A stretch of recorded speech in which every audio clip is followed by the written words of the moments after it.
ਬਈ ਫਲਾਣੇ ਬੰਦੇ ਤੋਂ ਵੱਡਾ ਹਰਾਮਜ਼ਾਦਾ ਅਸੀਂ ਨਹੀਂ ਦੇਖਿਆ।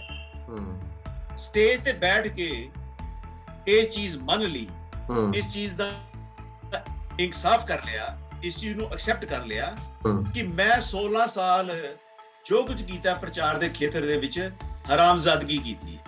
ਇਹ ਸ਼ਬਦ ਉਹਨਾਂ ਦੇ ਮੇਰੀ ਨਹੀਂ ਹੈ। ਹੁਣ ਦੂਜੇ ਪਾਸੇ ਇੱਕ ਪ੍ਰਚਾਰਕ ਕਹਿੰਦਾ ਹੈ ਕਿ ਮੈਂ 50 ਸਾਲ ਜੋ ਕੁਝ ਕੀਤਾ ਮੈਂ ਗਲਤ ਕੀਤਾ। ਮੈਂ 50 ਸਾਲ ਜਿਹੜਾ ਪ੍ਰਚਾਰ ਕੀਤਾ ਮੈਨੂੰ ਪਤਾ ਹੀ ਨਹੀਂ ਸੀ। ਹੁਣ ਜੇ ਤੁਹਾਨੂੰ ਪਤਾ ਨਹੀਂ ਸੀ, ਇੱਕ ਬੰਦਾ ਕਹਿੰਦਾ ਮੈਂ ਹਰਾਮਜ਼ਾਦਗੀ ਕੀਤੀ, ਦੂਜਾ ਕਹਿੰਦਾ ਮੈਨੂੰ ਪਤਾ ਨਹੀਂ ਸੀ, ਤੇ ਜਿਹੜੇ ਪਤਾ ਨਹੀਂ ਸੀ ਤੁਸੀਂ ਗਲਤ ਪ੍ਰਚਾਰ ਕਰਕੇ ਜਿਹੜੇ ਕਰੋੜਾਂ ਡਾਲਰ ਇਕੱਠੇ ਕੀਤੇ। ਬਿਲਕੁਲ ਬਿਲਕੁਲ, ਉਹ ਸੰਗਤ ਨੂੰ ਵਾਪਸ ਦਿਓ ਨਾ। ਪੂਰੀ ਗੁਰਬਾਣੀ ਦੇ ਵਿੱਚ ਹਰਾਮਜ਼ਾਦਾ ਸ਼ਬਦ ਕੱਢ ਕੇ ਦਿਖਾ ਦਿਓ ਮੈਨੂੰ ਜੀ, ਬਈ ਕਿਸੇ ਨੂੰ ਕਿਹਾ ਹੋਏ, ਕਿਸੇ ਪਾਰਟਿਕੂਲਰ ਬੰਦੇ ਨੂੰ ਕਿਹਾ ਹੋਏ। ਇਹ ਪਾਰਟਿਕੂਲਰ ਬੰਦੇ ਨੂੰ ਨਾਂ ਲੈ ਕੇ ਲਿਖਦੇ ਨੇ। ਸਤਿ ਸ੍ਰੀ ਅਕਾਲ ਜੀ, ਮੈਂ ਜਸਪਾਲ ਸਿੰਘ ਤੇ ਸਵਾਗਤ ਹੈ ਸਾਰਿਆਂ ਦਾ ਬ੍ਰੇਨ ਔਨ ਟੀਵੀ ਤੇ। ਜਿਵੇਂ ਅਸੀਂ ਥੋੜੇ ਦਿਨ ਪਹਿਲਾਂ ਵੀ ਇੱਕ ਵਿਸ਼ਾ ਡਿਸਕਸ ਕੀਤਾ ਸੀ ਜਿਹੜਾ ਕਿ ਸਿੱਖ ਪੰਥ ਦੇ ਨਾਲ, ਸਿੱਖ ਕੌਮ ਦੇ ਨਾਲ ਰਿਲੇਟਡ ਹੈ। ਉਹ ਵਿਸ਼ਾ ਸੀ ਕਿ ਗੁਰੂ ਨਾਨਕ ਸਾਹਿਬ ਨੇ ਨਵਾਂ ਧਰਮ ਚਲਾਇਆ ਜਾਂ ਨਹੀਂ ਚਲਾਇਆ। ਇਹਦੇ ਉੱਪਰ ਇੱਕ ਵਿਵਾਦ ਪੈਦਾ ਕਰ ਦਿੱਤਾ ਗਿਆ ਸੀ ਸਾਡੇ ਕੁਝ ਧਾਰਮਿਕ ਆਗੂਆਂ ਵੱਲੋਂ, ਤੇ ਉਹਦੇ ਉੱਪਰ ਇਹਨਾਂ ਨੇ ਫਿਰ ਦਲੀਲਾਂ ਵੀ ਦਿੱਤੀਆਂ ਸੀ ਔਰ ਯੂ ਟਰਨ ਲੈਂਦੇ ਵੀ ਦਿਖੇ ਸੀ ਕਿ ਆਪਣੀ ਗੱਲ ਤੋਂ ਇੱਕ ਤਰੀਕੇ ਨਾਲ ਮੁੱਕਰਨ ਦੀ ਕੋਸ਼ਿਸ਼ ਕੀਤੀ ਸੀ, ਪਰ ਕਾਮਯਾਬ ਨਹੀਂ ਹੋਏ ਉਸ ਕਿਸਮ ਨਾਲ। ਪਰ ਇਹ ਜਿਹੜਾ ਮੁੱਦਾ ਉੱਠਿਆ ਸੀ, ਇਹਦੀ ਜੜ ਕਿੱਥੇ ਜਾ ਕੇ ਲੱਗੀ ਹੈ? ਕਿਉਂਕਿ ਜਦੋਂ ਭਾਈ ਰਣਜੀਤ ਸਿੰਘ ਉਹਨਾਂ ਨੇ ਇਹ ਗੱਲ ਕੀਤੀ ਸੀ ਇਸ ਮੁੱਦੇ ਬਾਰੇ, ਤਾਂ ਉਹਨਾਂ ਨੇ ਫਿਰ ਅਖੀਰਲੇ ਵਿੱਚ ਜਦੋਂ ਸਪਸ਼ਟੀਕਰਨ ਦਿੱਤਾ ਸੀ ਤਾਂ ਉਹਨਾਂ ਨੇ ਸਰਬਜੀਤ ਸਿੰਘ ਧੁੰਦੇ ਦਾ ਜ਼ਿਕਰ ਕੀਤਾ ਸੀ ਕਿ ਧੁੰਦੇ ਨੇ ਵੀ ਇਸ ਤਰੀਕੇ ਦੀ ਗੱਲ ਕੀਤੀ ਹੈ। ਔਰ ਭਾਈ ਰਣਜੀਤ ਸਿੰਘ ਬਹੁਤ ਵਾਰੀ ਮਿਸ਼ਨਰੀ ਕਾਲਜਾਂ ਦਾ ਨਾਮ ਲੈ ਚੁੱਕੇ ਨੇ ਕਿ ਮਿਸ਼ਨਰੀ ਕਾਲਜਾਂ ਨੇ ਇੱਥੋਂ ਆਹ ਚੀਜ਼ਾਂ ਦੀ ਸ਼ੁਰੂਆਤ ਕੀਤੀ ਹੈ, ਤੇ ਜੇ ਮੈਂ ਹੁਣ ਕਹਿਣਾ ਤਾਂ ਫਿਰ ਕੀ ਇਤਰਾਜ਼ ਹੈ? ਸੋ ਗੱਲ ਤਾਂ ਭਾਈ ਰਣਜੀਤ ਸਿੰਘ ਦੀ ਵੀ ਠੀਕ ਆ ਕਿ ਜੇ ਇੱਕ ਧਿਰ ਕੋਈ ਉਹੀ ਗਲਤੀ ਤਾਂ ਗਲਤੀ ਹੈ, ਗਲਤੀ ਨੂੰ ਕਿਸੇ ਕਿਸਮ ਨਾਲ ਜਸਟੀਫਾਈ ਨਹੀਂ ਕੀਤਾ ਜਾ ਸਕਦਾ, ਭਾਵੇਂ ਕੋਈ ਵੀ ਧਿਰ ਕਰੇ, ਭਾਵੇਂ ਟਕਸਾਲ ਕਰੇ, ਭਾਵੇਂ ਢੱਡਰੀਆਂ ਵਾਲਾ ਕਰੇ, ਭਾਵੇਂ ਮਿਸ਼ਨਰੀ ਕਾਲਜਾਂ ਵਾਲੇ ਕਰਨ।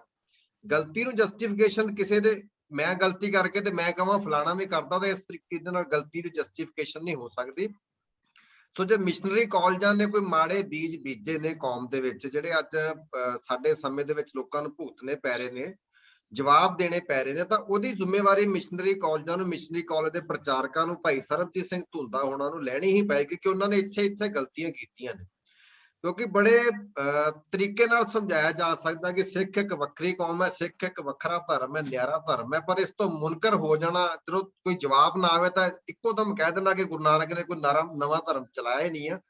ਇਹ ਪਤਾ ਨਹੀਂ ਕਿੱਥੋਂ ਕਿਹੜੀ ਫਿਲਾਸਫੀ ਤੇ ਕਿਹੜੀ ਹਿਸਟਰੀ ਹੈ ਪੜ੍ਹ ਕੇ ਤੇ ਸਟੇਜਾਂ ਦੇ ਉੱਪਰ ਪ੍ਰਚਾਰ ਕਰਦੇ ਨੇ। ਇਹਦਾ ਜਵਾਬ ਸੰਗਤ ਦੇ ਕੋਲੋਂ ਵੀ ਲੈਣਾ ਚਾਹੀਦਾ। ਸੋ ਅੱਜ ਇਹੀ ਵਿਸ਼ਾ, ਜੇ ਭਾਈ ਰਣਜੀਤ ਸਿੰਘ ਹੁਣਾਂ ਨੇ ਗੱਲ ਕੀਤੀ ਆ ਤਾਂ ਇਹੀ ਗਲਤੀ ਜਿਹੜੀ ਆ ਭਾਈ ਸਰਬਜੀਤ ਸਿੰਘ ਹੁਣਾਂ ਧੁੰਦਾ ਜੀ ਹੁਣਾਂ ਨੇ ਵੀ ਕੀਤੀ। ਉਹਨਾਂ ਦੀ ਇੱਕ ਵੀਡੀਓ ਬੜੀ ਤੇਜ਼ੀ ਨਾਲ ਵਾਇਰਲ ਹੋ ਰਹੀ ਆ ਤੇ ਉਹਦੇ ਬਾਰੇ ਗੱਲ ਕਰਾਂਗੇ। ਤੇ ਗੱਲ ਕਰਨ ਲਈ ਸਾਡੇ ਨਾਲ ਹੈਗੇ ਨੇ ਭਾਈ ਹਰਦੇਵ ਸਿੰਘ ਜੰਮੂ ਜੀ। ਜੰਮੂ ਸਾਹਿਬ, ਤੁਹਾਡਾ ਬਹੁਤ ਬਹੁਤ ਸਵਾਗਤ ਹੈ। ਵਾਹਿਗੁਰੂ ਜੀ ਕਾ ਖਾਲਸਾ, ਵਾਹਿਗੁਰੂ ਜੀ ਕੀ ਫਤਿਹ। ਜੀ ਕਾ ਖਾਲਸਾ, ਵਾਹਿਗੁਰੂ ਜੀ ਕੀ ਫਤਿਹ। ਸਰ ਆਵਾਜ਼ ਪ੍ਰੋਪਰ ਆ ਰਹੀ ਹੈ ਜੀ ਮੇਰੀ? ਹਾਂ, ਤੁਹਾਡੀ ਆਵਾਜ਼ ਆ ਰਹੀ ਹੈ ਸਰ। ਵਿਸ਼ਾ ਆਪਣਾ ਉਹੀ ਹੈ ਕਿ ਆਪਾਂ ਜਿਹੜੀ ਗੱਲ ਕਰਨੀ ਵੀ ਆਪਾਂ ਕਿਸੇ ਧਿਰ ਦਾ ਇੱਕ ਪੱਖ ਨਹੀਂ ਲੈ ਸਕਦੇ ਕਿ ਜੇ ਕਿਸੇ ਧਿਰ ਨੇ ਗਲਤੀ ਕਰ ਲਈ ਤਾਂ ਆਪਾਂ ਉਹਦੇ ਬਾਰੇ ਚੁੱਪ ਹੋਏ ਨਾ, ਦੂਜੀ ਧਿਰ ਕਰੀ ਜਾਵੇ ਤਾਂ ਆਪਾਂ ਉਹਦੇ ਬਾਰੇ ਬੋਲਣਾ। ਇਸ ਤਰ੍ਹਾਂ ਸਾਡਾ ਕੋਈ ਮਕਸਦ ਨਹੀਂ ਹੁੰਦਾ। ਸੋ ਇੱਕ ਗਲਤੀ ਜਿਹੜੀ ਆ ਵੀ ਸਿੱਖ ਧਰਮ ਨਵਾਂ ਧਰਮ ਹੈ ਹੀ ਨਹੀਂ ਹੈ, ਜਾਂ ਗੁਰੂ ਨਾਨਕ ਸਾਹਿਬ ਨੇ ਪੈਦਾ ਹੀ ਨਹੀਂ ਕੀਤਾ। ਸੋ ਜੇ ਭਾਈ ਰਣਜੀਤ ਸਿੰਘ ਹੁਣੀ ਕਹਿਣ ਤਾਂ ਉਹਦੇ ਤੇ ਵੀ ਰੌਲਾ ਪੈਂਦਾ। ਲੇਕਿਨ ਹੁਣ ਜਦੋਂ ਭਾਈ ਸਰਬਜੀਤ ਸਿੰਘ ਧੁੰਦਾ ਹੁਣਾਂ ਦੀ ਆਡੀਓ ਵਾਇਰਲ ਹੋ ਰਹੀ ਆ ਤਾਂ ਤੁਸੀਂ ਹੁਣ ਆਪਾਂ ਨਵੇਂ ਸਿਰੋਂ ਸਵਾਲ ਆਪਣਾ ਉਹੀ ਹੈ, ਲੇਕਿਨ ਆਪਾਂ ਨਵੇਂ ਸਿਰੋਂ ਗੱਲ ਕਰਦੇ ਹਾਂ ਕਿ ਸਵਾਲ ਇਹੀ ਆ ਕਿ ਜਦੋਂ ਦੋ ਵੱਡੇ ਪ੍ਰਚਾਰਕ ਇਹ ਗੱਲ ਕਹਿੰਦੇ ਹੋਣ ਕਿ ਗੁਰੂ ਨਾਨਕ ਸਾਹਿਬ ਨੇ ਨਵਾਂ ਧਰਮ ਪੈਦਾ ਨਹੀਂ ਕੀਤਾ, ਤਾਂ ਉਹਦੇ ਪਿੱਛੇ ਦਲੀਲਾਂ ਵੀ ਬੜੀਆਂ ਦਿੱਤੀਆਂ ਜਾਂਦੀਆਂ ਨੇ, ਕਰਮ ਕਾਂਡਾਂ ਦੀਆਂ, ਭਰਮਾਂ ਵਹਿਮਾਂ ਦੀਆਂ, ਹੋਰ ਕਈ ਚੀਜ਼ਾਂ ਦੀਆਂ। ਤਾਂ ਕੀ ਆਪਾਂ ਹੁਣ ਸਿੱਖ ਧਰਮ ਨੂੰ ਨਵਾਂ ਧਰਮ ਕਹਿ ਸਕਦੇ ਹਾਂ, ਕੋਈ ਵੱਖਰਾ ਧਰਮ ਕਹਿ ਸਕਦੇ ਹਾਂ, ਜਾਂ ਪੰਥ ਤੇ ਧਰਮ ਦੇ ਵਿੱਚ ਕੀ ਫਰਕ ਹੋ ਸਕਦਾ ਹੈ? ਤੁਸੀਂ ਮਾੜਾ, ਤੁਹਾਡੇ ਵਿਚਾਰ ਕੀ ਨੇ ਇਹਦੇ ਬਾਰੇ? ਦੇਖੋ, ਜਿਹੜੀ ਤੁਸੀਂ ਵੀਡੀਓ ਦੀ ਗੱਲ ਕੀਤੀ ਹੈ ਜੀ, ਸਭ ਤੋਂ ਪਹਿਲਾਂ ਤਾਂ ਤੁਸੀਂ ਉਹ ਦਰਸ਼ਕਾਂ ਨੂੰ ਸੁਣਾ ਦਿਓ। ਜੀ ਜੀ ਜੀ ਥੋੜੀ ਜੀ, ਅਸੀਂ ਸੁਣਾ ਰਹੇ ਹਾਂ। ਉਸ ਤੋਂ ਬਾਅਦ ਆਪਾਂ ਗੱਲ ਕਰਦੇ ਹਾਂ, ਕੁਝ ਸੈਕਿੰਡ ਦੀ ਕਲਿੱਪ ਆਪਾਂ ਸੁਣਾ ਕੇ ਫਿਰ ਅੱਗੇ ਗੱਲ ਕਰਦੇ ਹਾਂ। ਠੀਕ, ਬਹੁਤ ਵਧੀਆ ਜੀ। ਦੇਖੋ, ਬੱਚੀ ਦਾ ਕਿੰਨਾ ਵਧੀਆ ਸਵਾਲ ਹੈ ਕਿ ਸਿੱਖ ਧਰਮ ਚਲਾਉਣ ਦੀ ਕੀ ਲੋੜ ਪਈ ਸੀ। ਪਹਿਲੀ ਗੱਲ ਤੇ ਇਹ ਹੈ ਕਿ ਜਦੋਂ ਅਸੀਂ ਆਮ ਸਟੇਜਾਂ ਤੇ ਇਹ ਗੱਲ ਬੋਲਦੇ ਹਾਂ ਕਿ ਵੇਖੋ ਜੀ ਇਹਨੇ ਧਰਮ ਪਹਿਲਾਂ ਮੌਜੂਦ ਸੀ ਤੇ ਨਵਾਂ ਧਰਮ ਚਲਾਉਣ ਦੀ ਕੀ ਲੋੜ ਪਈ ਸੀ। ਪਹਿਲੀ ਗੱਲ ਤੇ ਧਰਮ ਅਲੱਗ-ਅਲੱਗ ਨਹੀਂ, ਧਰਮ ਇੱਕੋ ਹੀ ਹੈ। ਧਰਮ ਕੀ ਹੈ? ਚੰਗਾ ਇਨਸਾਨ ਬਣਨਾ। ਗੁਰੂ ਪਾਤਸ਼ਾਹ ਨੇ ਇੰਜ ਕਹਿ ਲਈਏ ਕਿ ਸਿੱਖੀ ਇੱਕ ਸਕੂਲ ਦੀ ਨਹੀਂ, ਇੱਕ ਵਿਦਿਆਲਾ ਖੋਲ੍ਹਿਆ ਸੀ ਜਿਹਦੇ ਵਿੱਚ ਹਰ ਵਿਅਕਤੀ ਆਣ ਕੇ ਐਡਮਿਸ਼ਨ ਲੈ ਸਕਦਾ ਸੀ। ਇਹ ਕੋਈ ਨਵਾਂ ਧਰਮ ਨਹੀਂ ਸੀ, ਇਹਨੂੰ ਆਪਾਂ ਨਵਾਂ ਧਰਮ ਨਹੀਂ ਕਹਿ ਸਕਦੇ। ਅੱਛਾ, ਹੁਣ ਅਸੀਂ ਇਹ ਜਿਹੜੀ ਵੀਡੀਓ ਦੇਖ ਲਈ ਹੈ ਜੀ, ਔਰ ਇਹ ਵੀਡੀਓ ਸਰਫੇਸ ਹੋਈ ਹੈ ਆਪਣੇ ਪਿਛਲੇ ਇਸ ਵਿਵਾਦ ਤੋਂ ਬਾਅਦ ਕਿ ਗੁਰੂ ਸਾਹਿਬ ਨੇ ਕੋਈ ਧਰਮ ਚਲਾਇਆ ਸੀ ਕਿ ਨਹੀਂ ਸੀ ਚਲਾਇਆ। ਜੀ, ਇਹਦੇ ਬਾਰੇ ਅਸੀਂ ਤਫਸੀਲੀ ਪ੍ਰੋਗਰਾਮ ਪਹਿਲਾਂ ਕਰ ਚੁੱਕੇ ਹਾਂ ਔਰ ਮੇਰੇ ਖਿਆਲ ਤੁਹਾਡੇ ਇੰਟਰੋਡਕਸ਼ਨ ਤੋਂ ਲੱਗ ਰਿਹਾ ਪਤਾ ਕਿ ਅੱਜ ਪ੍ਰੋਗਰਾਮ ਦਾ ਮੁੱਦਾ ਕੁਝ ਡਿਫਰੈਂਟ ਹੈ। ਜੀ, ਜਿਹੜੇ ਸਵਾਲ ਤੁਸੀਂ ਆਪਣੇ ਇੰਟਰੋਡਕਸ਼ਨ ਦੇ ਵਿੱਚ ਚੁੱਕੇ ਨੇ ਉਹ ਸਵਾਲ ਬੜੇ ਮਹੱਤਵਪੂਰਨ ਨੇ ਕਿ ਜਿਸ ਵੇਲੇ ਇੱਕ ਪ੍ਰਚਾਰਕ ਨੇ ਅੱਜ ਦੀ ਡੇਟ ਦੇ ਵਿੱਚ ਸਿੱਖ ਕੋਈ ਧਰਮ ਨਹੀਂ ਹੈ ਇਹ ਗੱਲ ਕਹੀ ਹੈ ਜੀ, ਔਰ ਉਹਦੇ ਉੱਪਰ ਕਾਫੀ ਸਾਰਾ ਜਿਹੜਾ ਡਿਸਕਸ਼ਨ ਜਿਹੜੀ ਹੈ ਉਹ ਸਟਾਰਟ ਕੀਤੀ ਹੈ ਕੁਝ ਬੰਦਿਆਂ ਨੇ, ਉਹਦੀ ਨੁਕਤਾਚੀਨੀ ਕੀਤੀ। ਜੀ, ਹੁਣ ਇੱਕ ਬੜੇ ਵਿਚਿੱਤਰ ਜੀ ਸਥਿਤੀ ਹੈ ਕਿ ਉਸ ਨੁਕਤਾਚੀਨੀ ਦੇ ਵਿੱਚ ਇੱਕ ਵੀਡੀਓ ਹੋਰ ਸਾਹਮਣੇ ਆ ਗਈ ਹੈ ਜਿਹੜੀ ਕਿ ਉਸ ਭਾਈ ਸਾਹਿਬ ਤੋਂ ਪਹਿਲਾਂ ਇੱਕ ਮਿਸ਼ਨਰੀ ਕਾਲਜ ਦੇ ਪ੍ਰਚਾਰਕ ਨੇ ਗੱਲਾਂ ਸੇਮ ਕੀਤੀਆਂ ਜੀ, ਤੇ ਸਵਾਲ ਇਹ ਪੈਦਾ ਹੋ ਰਿਹਾ, ਬਾਟਮ ਲਾਈਨ ਸਵਾਲ, ਕਿ ਵੀ ਜਿਸਲੇ ਉਸ ਪ੍ਰਚਾਰਕ ਨੇ ਗੱਲਾਂ ਕੀਤੀਆਂ ਤੇ ਉਹ ਸਾਰੇ ਲੋਕ, ਉਹ तमाम ਲੋਕ ਕਿੱਥੇ ਸੀਗੇ ਜੀ, ਕਿ ਜਿਨ੍ਹਾਂ ਨੇ ਹੁਣ ਭਾਈ ਰਣਜੀਤ ਸਿੰਘ ਜੀ ਦੇ ਇਸ ਬਿਆਨ ਦਾ ਕੋਗਨੀਜੈਂਸ ਲਿਆ, ਨੋਟਿਸ ਲਿਆ ਔਰ ਉਹਦੀ ਨਿਖਤਾਚੀਨੀ ਕੀਤੀ। ਜੀ, ਠੀਕ ਹੈ ਨਾ। ਦੂਸਰੀ ਗੱਲ ਇਹ ਆ ਗਈ ਕਿ ਸਿੱਖ ਇੱਕ ਧਰਮ ਨਹੀਂ ਹੈ। ਇਹਦਾ ਆਰਗੂਮੈਂਟ ਜਿਹੜੇ ਮਿਸ਼ਨਰੀ ਕਾਲਜ ਦੇ ਪ੍ਰਚਾਰਕ ਦੇ ਰਹੇ ਸੀਗੇ ਤੇ ਪੰਥਕ ਤਾਲਮੇਲ ਸੰਗਠਨ तमाम ਮਿਸ਼ਨਰੀ ਕਾਲਜਸ ਦਾ ਉਹ ਕਿੱਥੇ ਸੁੱਤਾ ਪਿਆ ਸੀ। ਜੀ, ਇੱਕ ਪਾਸੋਂ ਇਹ ਆਪਣੇ ਸਾਰੇ ਰਸਾਲਿਆਂ ਦੇ ਵਿੱਚ, ਸਾਰੇ ਲੈਕਚਰਾਂ ਦੇ ਵਿੱਚ ਪੂਰੇ ਬਾਜੀ ਦੇ ਕੈਲੰਡਰ ਦਾ ਝੰਡਾ ਚੁੱਕ ਕੇ ਸਾਹਮਣੇ ਘੁੰਮ ਰਹੇ ਸੰਸਾਰ ਦੇ ਸਾਹਮਣੇ, ਜੀ, ਔਰ ਇੱਕ ਕੌਮ ਨੂੰ ਡਿਵਾਈਡ ਕੀਤੇ ਦਾ। ਔਰ ਉਹ ਆਰਗੂਮੈਂਟ ਕੀ ਹੈ ਕਿ ਅਗਰ ਅਸੀਂ ਵੱਖਰਾ ਕੈਲੰਡਰ ਅਡਾਪਟ ਨਾ ਕੀਤਾ ਤੇ ਸਿੱਖ ਧਰਮ ਦੀ ਹੋਂਦ ਖਤਮ ਹੋ ਜਾਏਗੀ, ਸਾਡੀ ਪਛਾਣ ਖਤਮ ਹੋ ਜਾਏਗੀ। ਤੇ ਉਧਰੋਂ ਇਹਨਾਂ ਦੇ ਪ੍ਰਚਾਰਕ ਕਹਿ ਰਹੇ ਨੇ ਕਿ ਸਿੱਖ ਤੇ ਕੋਈ ਧਰਮ ਹੈ ਹੀ ਨਹੀਂ ਹੈ। ਤੇ ਉਧਰੋਂ ਕਹਿ ਰਹੇ ਨੇ ਵੀ ਕੈਲੰਡਰ ਬਹੁਤ ਜ਼ਰੂਰੀ ਚਾਹੀਦਾ ਕਿ ਸਿੱਖ ਧਰਮ ਦੀ ਪਛਾਣ ਚਾਹੀਦੀ ਹੈ। ਇਹ ਬੜੀ ਅਜੀਬ ਜੀ ਸਥਿਤੀ ਹੈ ਕਿ ਬਈ ਅਸੀਂ ਇੱਕ ਬੰਦੇ ਦਾ ਨੋਟਿਸ ਲਈਏ ਤੇ ਦੂਜੇ ਬੰਦੇ ਦਾ ਨੋਟਿਸ ਨਹੀਂ ਲਈਏ। ਬਿਲਕੁਲ। ਔਰ ਸਥਿਤੀ ਕੀ ਬਣ ਗਈ ਹੈ? ਸਥਿਤੀ ਕੀ ਬਣ ਗਈ ਹੈ? ਕਿਉਂਕਿ ਅਸੀਂ ਇੱਕ ਪ੍ਰੋਗਰਾਮ ਤੁਹਾਨੂੰ ਯਾਦ ਹੋਣਾ ਸੀ ਪੈਸੇ ਦੇ ਉੱਪਰ ਕੀਤਾ ਸੀ ਵੀ ਪੈਸੇ ਦੀ ਤਲਬ ਜਿਹੜੀ ਹੈ ਜਾਂ ਪੈਸਾ ਜਿਹੜਾ ਹੈ ਉਹ ਕਿਸ ਤਰ੍ਹਾਂ ਪ੍ਰਚਾਰ ਦੇ ਖੇਤਰ ਦੇ ਵਿੱਚ ਵੜ ਕੇ ਔਰ ਸਾਰੇ ਸਿਸਟਮ ਨੂੰ ਖਰਾਬ ਕਰ ਰਿਹਾ। ਜੀ ਜੀ, ਠੀਕ ਹੈ ਨਾ। ਇੱਕ ਧਰਮ ਕਹਿ ਕੇ ਪੈਸਾ ਇਕੱਠਾ ਕਰ ਰਿਹਾ, ਮਰਿਆਦਾ ਦਾ ਨਾਮ ਲੈ ਕੇ ਪੈਸਾ ਇਕੱਠਾ ਕਰ ਰਿਹਾ, ਦੂਜਾ ਧਰਮ ਨੂੰ ਨਖੇਧ ਕੇ ਬੰਦਾ ਪੈਸਾ ਇਕੱਠਾ ਕਰ ਰਿਹਾ ਔਰ ਧਰਮ ਹੈ ਹੀ ਨਹੀਂ ਸੀ ਇਹ ਕਹਿ ਕੇ ਪੈਸਾ ਇਕੱਠਾ ਕਰ ਰਿਹਾ। ਦੋਨਾਂ ਪਾਸੇ ਲੁੱਟ ਮੱਛੀ। ਇੱਥੇ ਪ੍ਰੋਗਰਾਮ ਕੀਤਾ ਸੀ। ਹੁਣ ਪ੍ਰਚਾਰਕਾਂ ਦਾ ਬਿਹੇਵੀਅਰ ਤੁਸੀਂ ਕੁਝ ਪੋਲੀਟੀਕਲ ਪਾਰਟੀਆਂ ਦੇ ਨਾਲ ਮਿਲਾ ਕੇ ਦੇਖੋ। ਪੋਲੀਟੀਕਲ ਪਾਰਟੀਆਂ ਦੇ ਗੈਂਗਸ ਨੇ for trolling on social media ਹੈਗੇ ਨੇ। ਇਸ ਤਰ੍ਹਾਂ ਪ੍ਰਚਾਰਕਾਂ ਦੀ ਵੀ ਗੈਂਗ ਨੇ, ਇਹ ਇੱਕੋ ਜਿਹੇ ਬੰਦੇ ਨੇ। ਠੀਕ ਹੈ ਜੀ। ਸੈਕੰਡ ਚੀਜ਼ ਆ ਗਈ, ਕਿਸੇ ਇੱਕ ਪਾਰਟੀ ਤੇ ਇਲਜ਼ਾਮ ਆਉਂਦਾ ਹੈ ਕਿ ਤੁਸੀਂ ਗੁਜਰਾਤ ਦੇ ਵਿੱਚ ਬੰਦਿਆਂ ਦਾ ਕਤਲ ਕਿਉਂ ਕਰਵਾਇਆ ਜੀ, ਐਨੇ ਬੰਦੇ ਤੁਸੀਂ ਕਿਉਂ ਮਰਵਾਏ ਜੀ। ਉਸ ਪਾਰਟੀ ਦਾ ਬੁਲਾਰਾ ਜਵਾਬ ਦਿੰਦਾ ਹੈ ਵੀ ਤੁਸੀਂ ਦਿੱਲੀ ਵਾਲਿਆਂ ਨੂੰ ਪੁੱਛੋ, ਫਲਾਣੀ ਪਾਰਟੀ ਨੂੰ ਪੁੱਛੋ ਕਿ ਉਹਨਾਂ ਨੇ ਦਿੱਲੀ ਦੇ ਵਿੱਚ ਸਿੱਖ ਕਿਉਂ ਮਰਵਾਏ। ਸਿਮਿਲਰ ਸਿਚੁਏਸ਼ਨ ਇੱਧਰ ਹੈ। ਜਿਲੇ ਇੱਕ ਪ੍ਰਚਾਰਕ ਨੂੰ ਪੁੱਛਿਆ ਜਾਂਦਾ ਹੈ ਕਿ ਤੁਸੀਂ ਪ੍ਰਚਾਰ ਦੇ ਨਾਂ ਤੇ ਪੈਸਾ ਇਕੱਠਾ ਕਿਉਂ ਕਰ ਰਹੇ ਹੋ, ਉਹ ਪ੍ਰਚਾਰਕ ਪੁੱਛਣ ਵਾਲੇ ਨੂੰ ਕਹਿੰਦਾ ਹੈ ਵੀ ਤੁਸੀਂ ਪਹਿਲੇ ਇਹ ਜਵਾਬ ਦਿਓ ਕਿ ਤੁਹਾਡੇ ਫਲਾਣੇ ਪ੍ਰਚਾਰਕ ਨੇ 70 ਸਾਲ ਤੋਂ ਇੰਨੇ ਪੈਸੇ ਇਕੱਠੇ ਕਿਉਂ ਕੀਤੇ। ਸੋ ਇੱਕ ਪ੍ਰਿੰਸੀਪਲ ਹੈ ਕਿ one mistake cannot be justified by another mistake। ਇੱਕ ਗਲਤੀ ਨੂੰ ਦੂਜੀ ਗਲਤੀ ਕਰਕੇ ਜਸਟੀਫਾਈ ਨਹੀਂ ਕੀਤਾ ਜਾ ਸਕਦਾ। ਇੱਕ ਗੱਲ ਆ ਗਈ। ਸੈਕੰਡ ਇਹ ਗੱਲ ਆ ਗਈ, ਮੈਂ ਜਾਣਨਾ ਚਾਹਨਾ ਕਿ ਇੱਕ ਆਮ ਬੰਦਾ, ਸਾਡੇ ਵਰਗਾ ਇੱਕ ਆਮ ਬੰਦਾ ਅਗਰ ਇਹ ਸਵਾਲ ਚੁੱਕਦਾ ਹੈ ਕਿ ਤੁਸੀਂ ਬਈ ਇਹ ਸਾਰਾ ਕੁਝ ਕਰਕੇ ਪੈਸੇ ਇਕੱਠੇ ਕਿਉਂ ਕਰ ਰਹੇ ਹੋ, ਉਹਦਾ ਜਵਾਬ ਦੋਨਾਂ ਧਿਰਾਂ ਨੂੰ ਦੇਣਾ ਚਾਹੀਦਾ ਹੈ ਨਾ।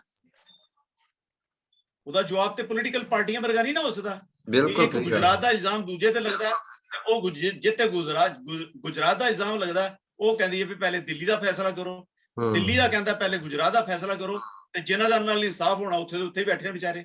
ਬਿਲਕੁਲ। ਸੈਕੰਡ ਪੁਆਇੰਟ ਆ ਗਿਆ, ਇੱਕ ਬੰਦੇ ਨੇ ਐਡਮਿਟਡਲੀ ਸਟੇਜ ਤੇ ਬੈਠ ਕੇ ਇਹ ਚੀਜ਼ ਮੰਨ ਲਈ, ਇਸ ਚੀਜ਼ ਦਾ ਇਨਸਾਫ ਕਰ ਲਿਆ, ਇਸ ਚੀਜ਼ ਨੂੰ ਐਕਸੈਪਟ ਕਰ ਲਿਆ ਕਿ ਮੈਂ 16 ਸਾਲ ਜੋ ਕੁਝ ਕੀਤਾ ਪ੍ਰਚਾਰ ਦੇ ਖੇਤਰ ਦੇ ਵਿੱਚ ਹਰਾਮਜ਼ਾਦਗੀ ਕੀਤੀ ਹੈ।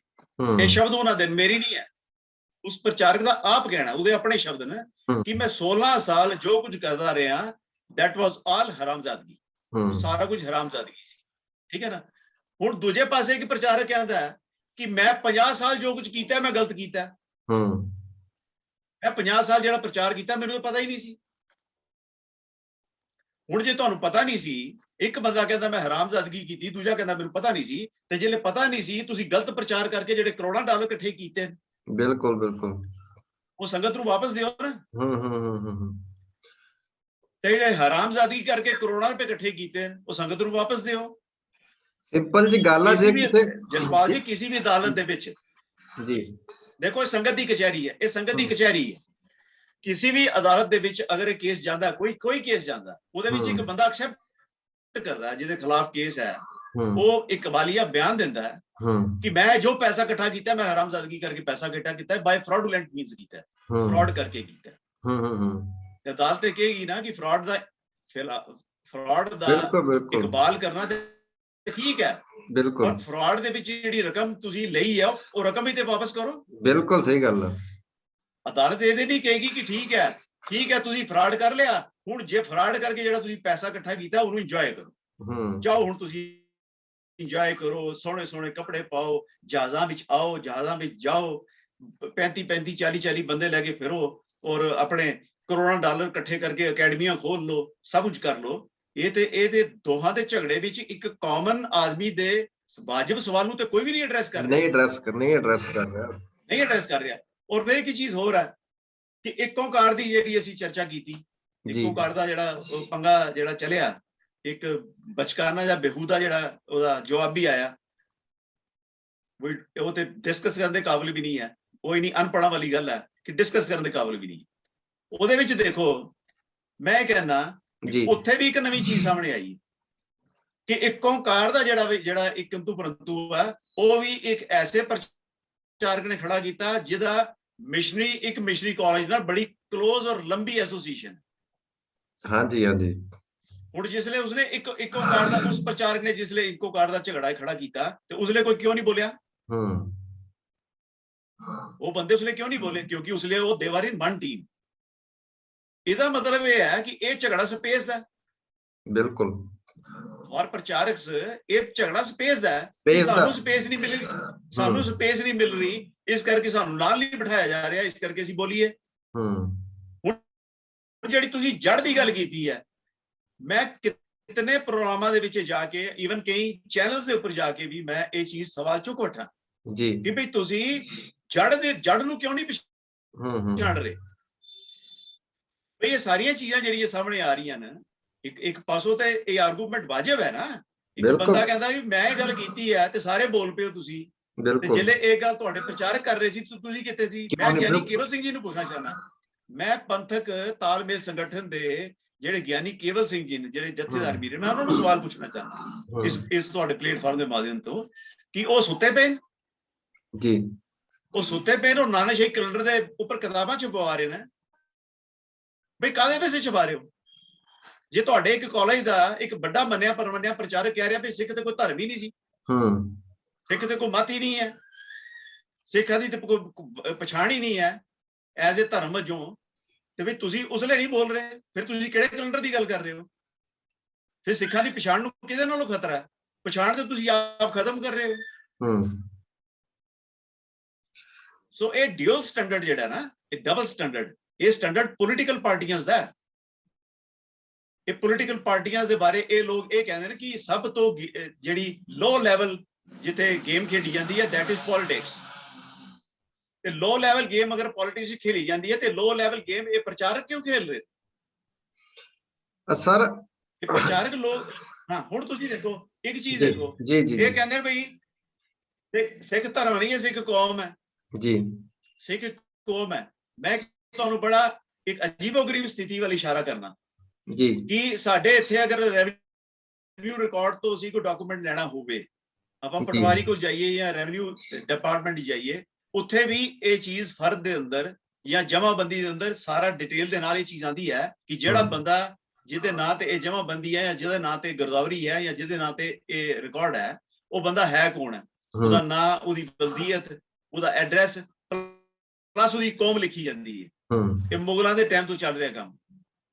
ਅੱਛਾ, ਕੌਮ ਲਿਖੀ ਜਾਂਦੀ ਹੈ, ਇੱਥੇ ਕੌਮ ਲਿਖੀ ਜਾਂਦੀ ਹੈ ਸਿੱਖ। ਸਾਡੇ ਜੰਮੂ ਕਸ਼ਮੀਰ ਦੇ ਵਿੱਚ ਕੌਮ ਲਿਖੀ ਜਾਂਦੀ ਹੈ ਸਿੱਖ। ਅਗਰ ਮੈਂ ਲੈਣ ਜਾਵਾਂਗਾ ਉਸ ਕਾਲਮ ਵਿੱਚ ਲਿਖਿਆ ਜਾਏਗਾ ਕੌਮ ਸਿੱਖ, ਠੀਕ ਹੈ ਜੀ। ਪੰਜਾਬ ਵਿੱਚ ਕੀ ਹੈ? ਪੰਜਾਬ ਵਿੱਚ ਮੇਰੇ ਖਿਆਲ ਦੇ ਨਾਲ, ਸ਼ਾਇਦ ਤੁਹਾਨੂੰ ਜ਼ਿਆਦਾ ਪਤਾ ਹੋਏਗਾ, ਕਿਤੇ ਕੌਮ ਸਿੱਖ ਨਹੀਂ ਲਿਖੀ ਜਾਂਦੀ, ਜੱਟ, ਮਜ਼ਹਬੀ, ਦਲਿਤ ਜਾਂ ਜੋ ਵੀ ਹੈ ਉਹ ਕੁਝ ਲਿਖਿਆ ਜਾਂਦਾ, ਰਾਮਗੜੀਏ ਜਾਂ ਕੀ, ਠੀਕ ਹੈ ਨਾ। ਕਿਆ ਇਹਨਾਂ ਪ੍ਰਚਾਰਕਾਂ ਨੇ ਅੱਜ ਤੱਕ ਉੱਥੇ ਇਹ ਡਿਮਾਂਡ ਕੀਤੀ ਹੈ ਬਈ ਤੁਸੀਂ ਇੱਥੇ ਸਾਡੇ ਰੈਵਨਿਊ ਰਿਕਾਰਡ ਦੇ ਵਿੱਚ ਕੌਮ ਜਿਹੜੀ ਹੈ ਉਹ ਸਿੱਖ ਲਿਖੋ? ਕਿਆ ਇਹਨਾਂ ਨੇ ਡਿਮਾਂਡ ਕੀਤੀ ਹੈ? ਕਿਆ ਇਹਨਾਂ ਨੇ ਉਹਦੇ ਵਾਸਤੇ ਜਦੋਜਹਿਦ ਕੀਤੀ ਹੈ, ਜਾਂ ਕਾਸਮੈਟਿਕ ਤੌਰ ਤੇ ਬਸ ਬਹਿ ਕੇ ਕਹਿਣਾ ਕਿ ਗੁਰੂ ਮਹਾਰਾਜ ਜਾਤ ਪਾਤ ਖਤਮ ਕਰ ਗਏ ਸੀ? ਇਹਨਾਂ ਦੇ ਆਪ ਦੇ ਕਾਲਮਾਂ 'ਚ ਵੀ ਇਹੀ ਕੁਝ ਲਿਖਿਆ ਹੋਏਗਾ ਜੀ। ਇਹਨਾਂ ਦੇ ਆਪਣੇ ਡਾਕੂਮੈਂਟਸ ਵਿੱਚ ਲਿਖਿਆ, ਬੋਲ ਕੇ ਦੇਖਣ ਨਾ ਪੰਜਾਬ ਦੇ ਵਿੱਚ, ਹਾਂਜੀ, ਸਿੱਧਾ ਕਰਕੇ ਰੱਖ ਦੇਣਗੇ ਅਗਲੇ ਬੰਦੇ ਇਹਨਾਂ ਨੂੰ।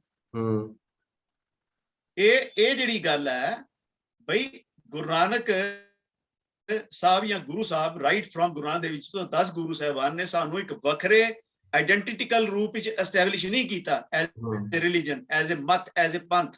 ਅਗਰ ਉਹਨਾਂ ਨੇ ਨਹੀਂ ਕੀਤਾ, ਫਿਰ ਤੁਸੀਂ ਤਮਾਸ਼ਾ ਕਾਹਦਾ ਬਣਾਇਆ ਹੈ ਦੁਨੀਆ ਦੇ ਵਿੱਚ? ਕਿਹਨੂੰ ਤੁਸੀਂ ਬੇਵਕੂਫ ਬਣਾ ਰਹੇ ਹੋ ਕਿ ਸਿੱਖ ਸਾਨੂੰ ਜੀ ਕੈਲੰਡਰ ਚਾਹੀਦਾ, ਸਾਨੂੰ ਧਾਰਾ 25 ਤੇ ਇਤਰਾਜ਼ ਹੈ। ਬਈ ਧਾਰਾ 25 ਤੇ ਇਤਰਾਜ਼ ਕਾਹਦਾ ਹੈ? ਕਿ ਧਾਰਾ 25 ਸਾਨੂੰ ਧਰਮ ਨਹੀਂ ਮੰਨਦੀ। ਬਈ ਤੁਸੀਂ ਆਪ ਹੀ ਆਪਣੇ ਧਰਮ ਨੂੰ ਧਰਮ ਨਹੀਂ ਮੰਨਦੇ, ਤੇ ਧਾਰਾ 25 ਨੇ ਤੇ ਤੁਹਾਡਾ ਕੰਮ ਆਸਾਨ ਕਰਤਾ ਫਿਰ ਇਸ ਹਿਸਾਬ ਨਾਲ। ਸਹੀ ਗੱਲ ਹੈ। ਧਾਰਾ 25 ਜਿਹੜੀ ਹੈ ਉਹਦੀ ਤੇ ਵੈਸੇ ਤੇ ਕਨਸਟੀਟਿਊਸ਼ਨਲੀ ਸਿੱਖ ਅਲੱਗ ਧਰਮ ਹੈ, ਕਿਉਂਕਿ ਜਿਹੜੀ ਮਾਈਨੋਰਿਟੀ ਰਿਲੀਜਨ ਹੈ, ਮਾਈਨੋਰਿਟੀ ਰਿਲੀਜਨ ਇੰਡੀਆ ਦੇ, ਉਹਨਾਂ ਨੂੰ ਹੀ ਸਿਰਫ ਇਜਾਜ਼ਤ ਹੈ ਆਪਣੇ ਐਜੂਕੇਸ਼ਨਲ ਇਦਾਰੇ ਖੋਲਣ ਦੀ। ਇਹ ਇੰਡੀਅਨ ਜਿਹੜਾ ਕਾਨੂੰਨੀ ਸਿਸਟਮ ਹੈ ਉਹਦੇ ਵਿੱਚ ਸਿਰਫ ਰਿਲੀਜੀਅਸ ਮਾਈਨੋਰਿਟੀਜ਼ ਔਰ ਲੈਂਗੁਇਸਟਿਕ ਮਾਈਨੋਰਿਟੀਜ਼, ਦੋ ਮਾਈਨੋਰਿਟੀਜ਼। ਜਿਹੜੀ ਰਿਲੀਜੀਅਸ ਮਾਈਨੋਰਿਟੀ ਹੈ, ਸਿੱਖ ਰਿਲੀਜੀਅਸ ਮਾਈਨੋਰਿਟੀ ਦੇ ਵਿੱਚ ਆਉਂਦੀ। ਸਿੱਖਾਂ ਨੂੰ ਇਸੇ ਵਾਸਤੇ ਆਪਣੇ ਮਾਈਨੋਰਿਟੀ ਐਜੂਕੇਸ਼ਨ ਇਦਾਰੇ ਖੋਲਣ ਦੀ ਇਜਾਜ਼ਤ ਹੈ, ਜਦਕਿ ਇਹ ਇਜਾਜ਼ਤ ਦੂਸਰੇ ਨੂੰ ਨਹੀਂ ਹੈ, ਬਾਕੀ ਮੈਜੋਰਟੀ ਕਮਿਊਨਿਟੀ ਨੂੰ ਨਹੀਂ ਹੈ।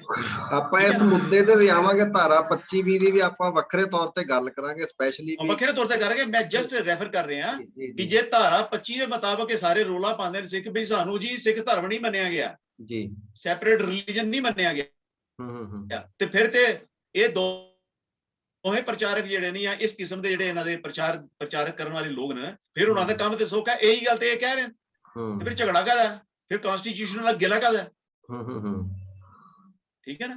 ਉਹ ਸੋ ਇਹ ਗੱਲ ਹੈ ਕਿ ਬਈ ਇਹ ਜਿਹੜੀ ਡਬਲ ਸਟੈਂਡਰਡ ਹੈ ਨਾ, ਇੱਕ ਬੰਦਾ ਕਹਿ ਰਿਹਾ ਕਿ ਵੀ ਦੇਖੋ ਉਹ ਗੱਲ ਉਹਦੀ ਵਾਜਿਬ ਹੈ, ਗੱਲ ਦੀ ਵਾਜਿਬ ਹੈ, ਉਹਦੇ ਵਿੱਚ ਇੱਕ ਆਰਗੂਮੈਂਟ ਹੈ ਜੀ ਕਿ ਬਈ ਇਹੀ ਗੱਲ ਜਿਹੜੀ ਮੈਂ ਕਹਿ ਰਿਹਾ ਦੂਜੇ ਨੇ ਵੀ ਕਹੀ, ਤੁਸੀਂ ਕਿਉਂ ਨਹੀਂ ਬੋਲੇ?